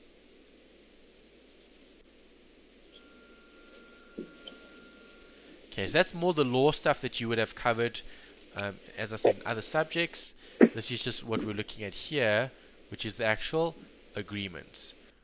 What can we, what can't we do? What's the profit sharing ratio? Who gets more, who gets less? All of that is something to consider when looking at contractual obligation or agreements. Is that alright? Yes, sir. Okay. Right, other things is formulation is very simple. Obviously, there's going to be more people, so you can share knowledge, skills, etc. Okay, resources and so on. Okay, then they talk about close corporations. Okay, obviously, we can't register new CCs. Okay, there's the date, 2008.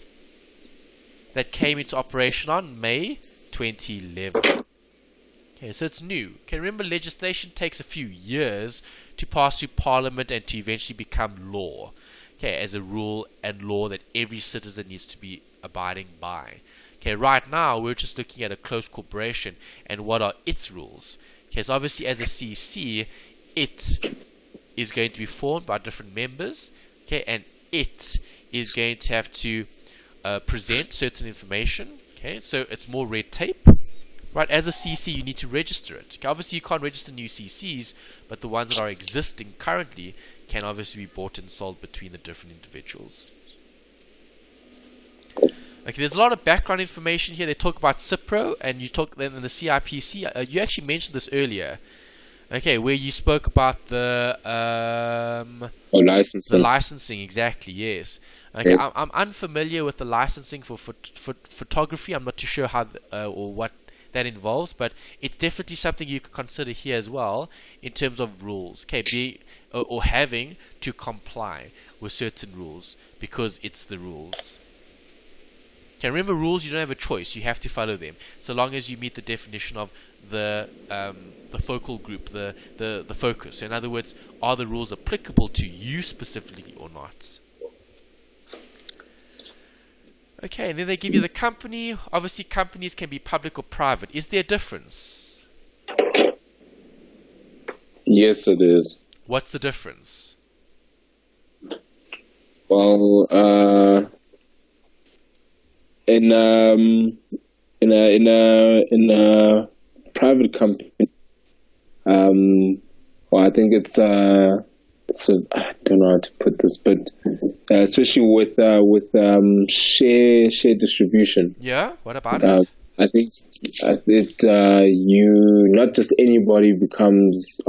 You don't just. I think if I can put it, shares aren't just like free market shares. You don't just get them and become an anonymous buyer. I think they have to approve. The company has to approve of you being a shareholder, if I'm not mistaken. You're 100% right. Okay, so in a private company, not anyone can hold shares in the company. Okay, you actually have to find a shareholder that's willing to sell shares, and then you'd be able to become a shareholder. Yes. Okay, good. Public? And then public, obviously it's the opposite of that. Anyone and everyone can trade and have shares. Correct. I just don't know if and I've always kind of been confused about this. If private companies are able to be listed on the JSE though. Yes, that's called the initial public offering. So private companies can become public companies. So in terms of let's say hierarchy, okay, private company is position number 2. Okay, position number 1 is a public company. You can't get a bigger company than a public company. A public company is global. It's traded on an exchange. Okay, and it's generally well known. Okay, more people know about those public companies than they would private. Okay, because remember, private is no one has the information unless people come actively looking for it, or unless you, as the buyer or seller, rather in this case, selling property, would then have to identify, well, who can I sell this to? Okay, do they have legal capacity and so on? Okay, so private companies are closed, okay, or more closed. Public companies are open and more transparent. Okay, and obviously we saw King 4. They want to try and make them even more transparent because of fraud and corruption. Okay, do you know what a non-profit is? Yes, it's Do you support any non-profits? Not yet, unfortunately. What do they do? I think they look at more social needs and I suppose like community needs, almost to say so. Correct. It could be. It doesn't have to always be the community, right? A non-profit could be something like the SPCA, okay, for the animals. Yes. It could be a sports club. Okay, you could have a sports club. You could have a church, perhaps. A church club, yes. Okay, you could have all sorts of different, let's say, non-profits. Okay, an orphanage. Okay, an orphanage would probably be a non-profit. An orphanage could also be a caretaker, like someone that looks after the kids. Okay, so yeah, that would be it in terms of a non-profit. Someone that's not chasing profit but creating a function. Okay, so SPCA, church, sports, any of those would be fine. Okay, do you know what a profit company is? Yes, well, one that's actively trying to make profit. Correct. And trying to make money out of. Yeah, in other words, more income than expenses. Yes. Okay, so that would be any of them. Private, public, state-owned, external, personal liability, doesn't matter. They're all companies that would be looking at generating more. Okay, more profit, yes, more wealth, more value. Right, and then they've given you an example here of just a description here of a MOI, Memorandum of Incorporation. Remember, incorporation means when I start. Okay, so if I'm looking at starting a business, I'm going to have to complete a Memorandum of Incorporation in order to register or create this company. Okay, remember, companies will last forever. Do you agree?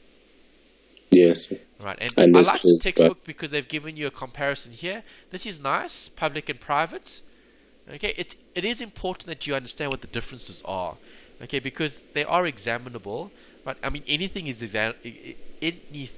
examinable in this particular study unit or textbook, and there's a lot. Okay, this is obviously not the only one that we're going to be looking at. There are others as well, but we need to get there.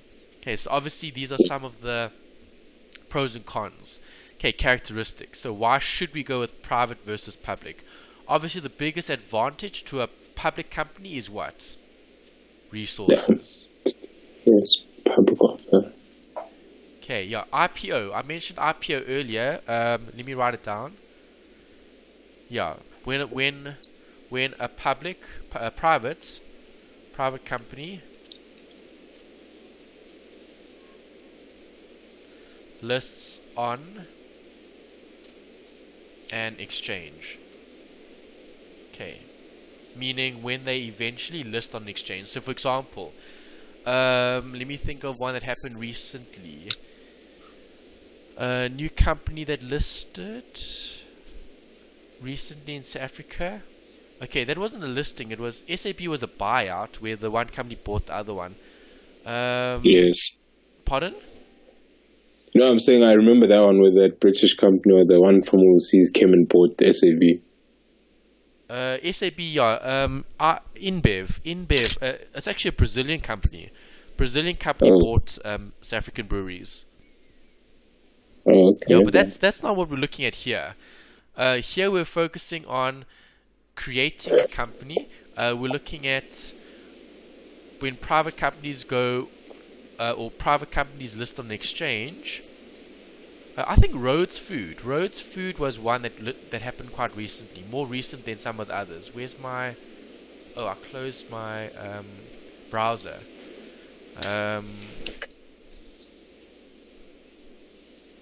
Yeah, I closed my browser. Okay, but yeah, Rhodes Foods. I remember it's probably about a year or two old now, but that was quite a big. It was quite a big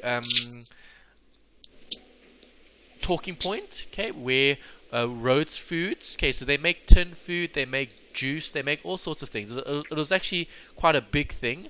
Okay, in the media because that was another food company that was going to list on the exchange.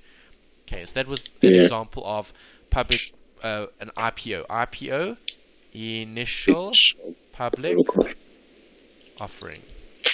Okay, when companies list on the exchange. Example, in SA, Rhodes Foods listed on the JSE. Okay, and then obviously they would be able to raise capital. So anyone who wants to buy shares in that particular company may, and that would obviously affect the prices of that particular company.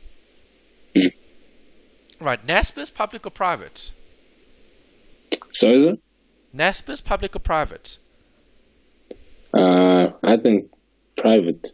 No. I actually don't know NASPers actually. Well, I've heard of them, but I don't know what they do. Seriously? Yeah. Okay, really. let me ask you this. Which is the biggest company on the JSE? Oh, wow. I don't know, so I won't lie. You don't know? Okay, well, No. name a company. Which one do you think is the biggest? Public. In South Africa. Oh, wow. Sure. I really have no clue. You really don't know. Do you think a mining company would be the biggest? Do you think a bank would be the biggest? Do you think MTN, Vodacom, do you think that'd be the biggest? Yeah, I mean, that would naturally be my first choice, but there's so many other businesses out there that I honestly I wouldn't know. But yeah, I'd probably think of something like a Dimension Data would probably be something so like IT. Yes. Okay, interesting. All right, you're actually looking at the biggest company in South Africa. Naspers. Yes. Wow. There's no other company that's bigger than this one. Oh, Okay, wow. if you go to the JSE, okay, Naspers is number 1. And what do they do, sir? They're in media. It's a media business. Oh. Media company. Okay, we'll see what they do. Okay, but they're the biggest. Naspers is number 1. First. The biggest. There's no other company bigger than them. So, if you thought MTN was bigger, Naspers is bigger than them. Vodacom, they're bigger than Vodacom. The banks, your Standard Bank, Nedbank, FNB, all of them, Investec, Allen Gray, all the different companies, they're bigger than all of them.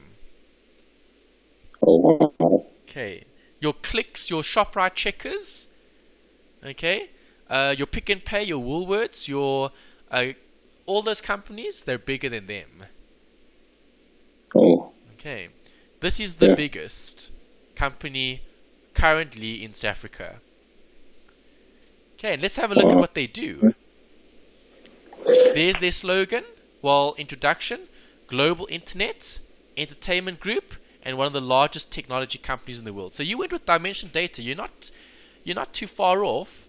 Okay, obviously Naspers is a media / internet / entertainment / technology company. Okay, they do a lot. There's a lot of different subsidiaries. Okay, have you heard of DStv MultiChoice? Yes, sir. Okay, did you think they were separate companies? No, I mean, I know that majority of the companies are usually under, or rather, like subsidiaries of a larger, I suppose, conglomerate of some sort. But I just never knew what they're under. I didn't know what DStv is under. Okay, so DStv, MultiChoice, SuperSport, all of them fall part of the Naspers group. Okay, here's the Naspers group.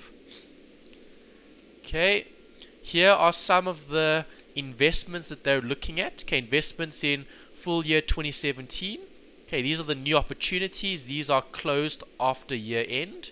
Okay, this is more important probably in terms of the scope. There's it.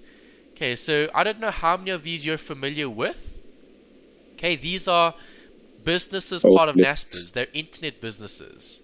Yes. OLX. What other one? Take a Lot. That's Take quite a Lot. Any others you know?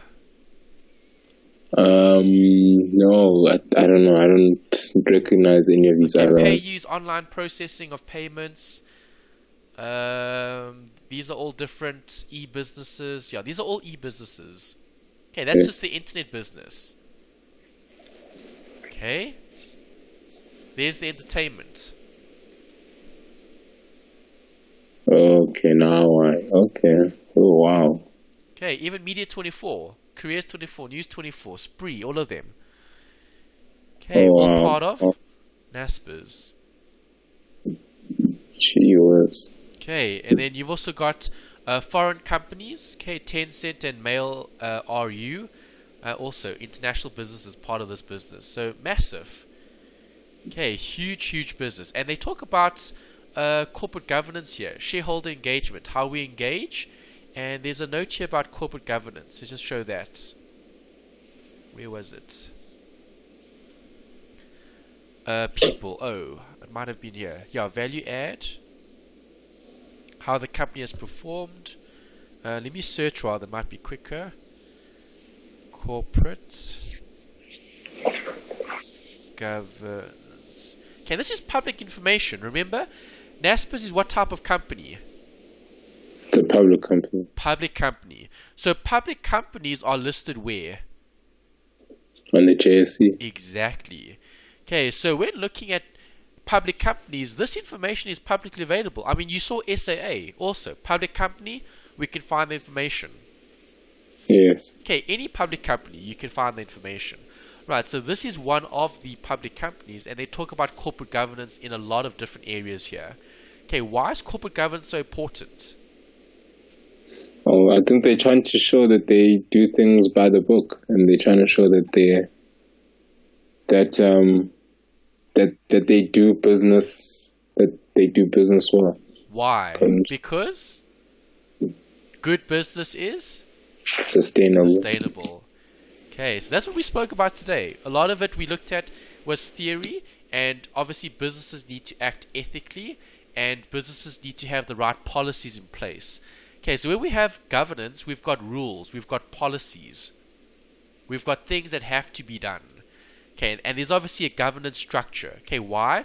Because there needs to be risk management. Okay, because a big company like this will have a lot of different risks to consider, and those are things that businesses need to deal with, either operationally or in other areas. Maybe finance, making decisions there, maybe investments, making decisions there. Okay, so there you go. Something different. Okay, the biggest company in the JSE is not one of the banks, it's not one of the mining companies, it's not one of the telecommunications, it's not one of the retailers, it's a media company. Media, entertainment, internet. Yeah. Okay. Something I didn't know that. Oh. Right. Is that okay? Yeah. Alright, then I think we've covered everything. I was just checking here. Oh, okay, there's a few things here. Organizational structure. Something we need to discuss. What do you think organizational structure is? I think it's the hierarchy of the business. Correct.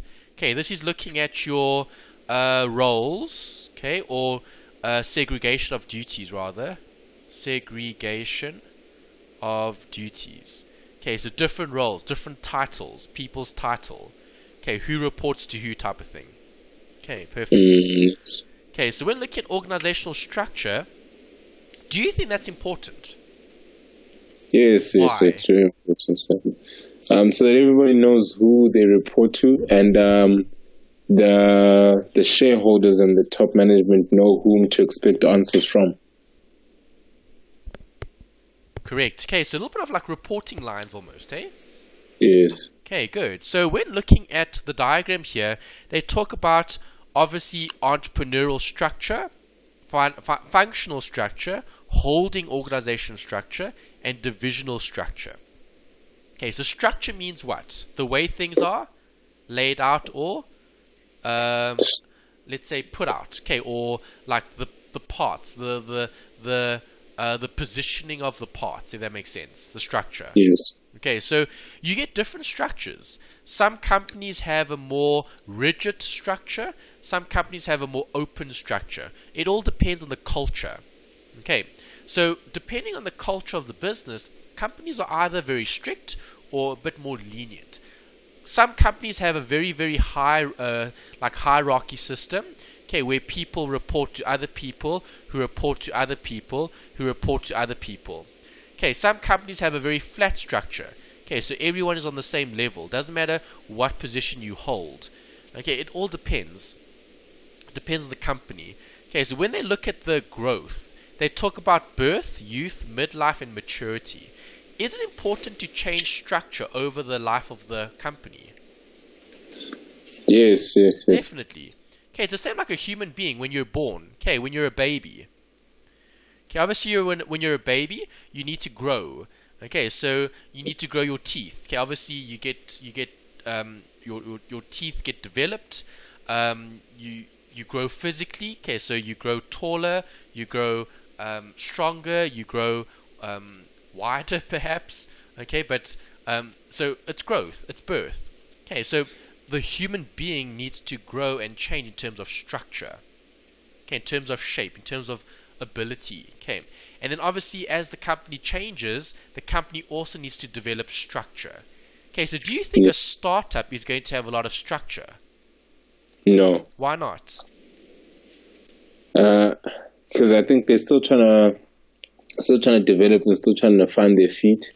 Yeah, finding and feet, they don't have developing. They don't have as much. I suppose if I could say, I don't want to say responsibilities, but they don't have as many structures within the business as yet. So they're still trying to figure out how to run the business before finding the need to have an entire financial finance portion of the business, or finance like a manager, department. right?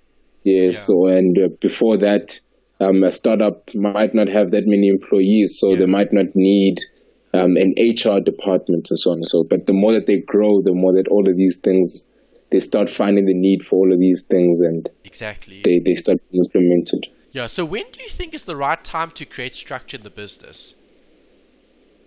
Youth, midlife, maturity.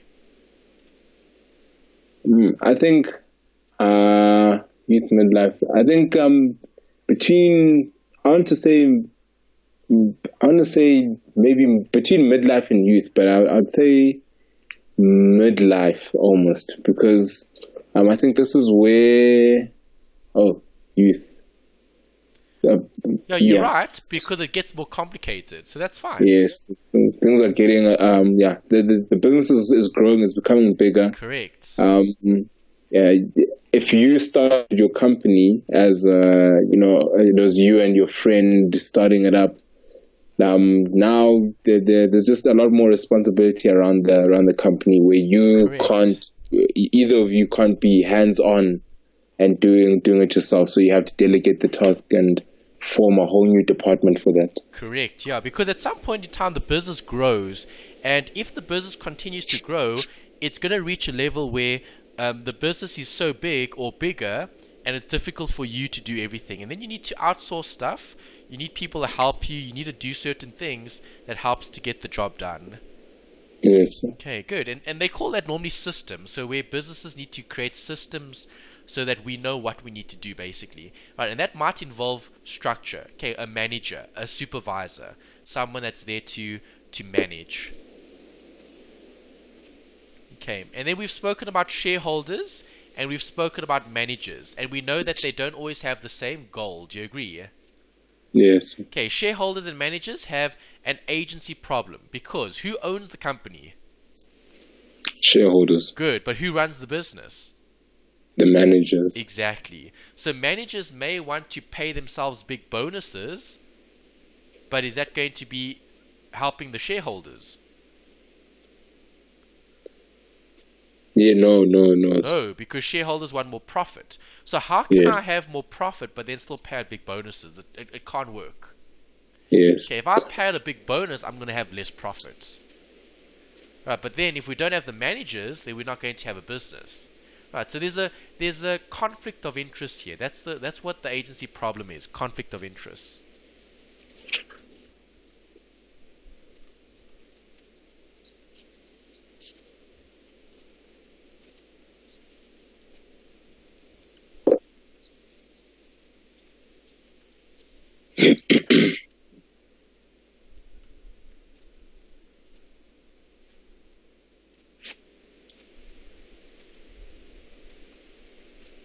Okay, not always having the same goal.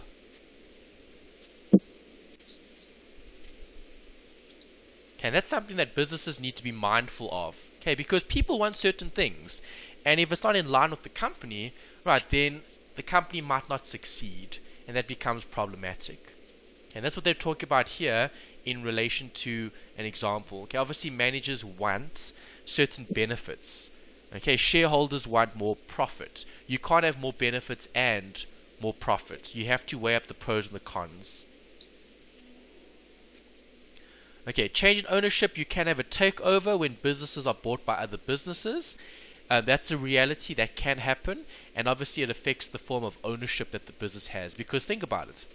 If I'm an individual, can I connect with another person or another or people and make a partnership? Yes. Yes. Okay, so sole proprietor, SP. Okay, then it becomes a partnership, P. And then what happens later on? Turn into a company, They right? could. Yes, they could. Yes, yes. And can companies be bought by other companies? Yes, they can. Yes. Okay, so one company can be bought by another company, and that could be seen as like a takeover. Okay, where ownership has transferred from one company to another. Right, so don't you think it's quite sad that we'll never ever see SAB again?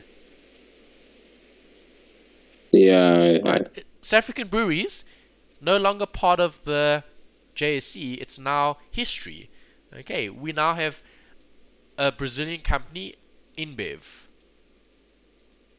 Okay, obviously buying SAB. Okay, so SAB no longer around. Yes. Okay, we have the bigger brewer. Okay, the global company. They say the numbers are quite insane. It's like 1 out of 5 people in the world, okay, drink a beverage that's manufactured by InBev, AB InBev. Wow. Yeah, it's incredible No. how big that company is now after having bought South African breweries. Oh, wow. Is that okay?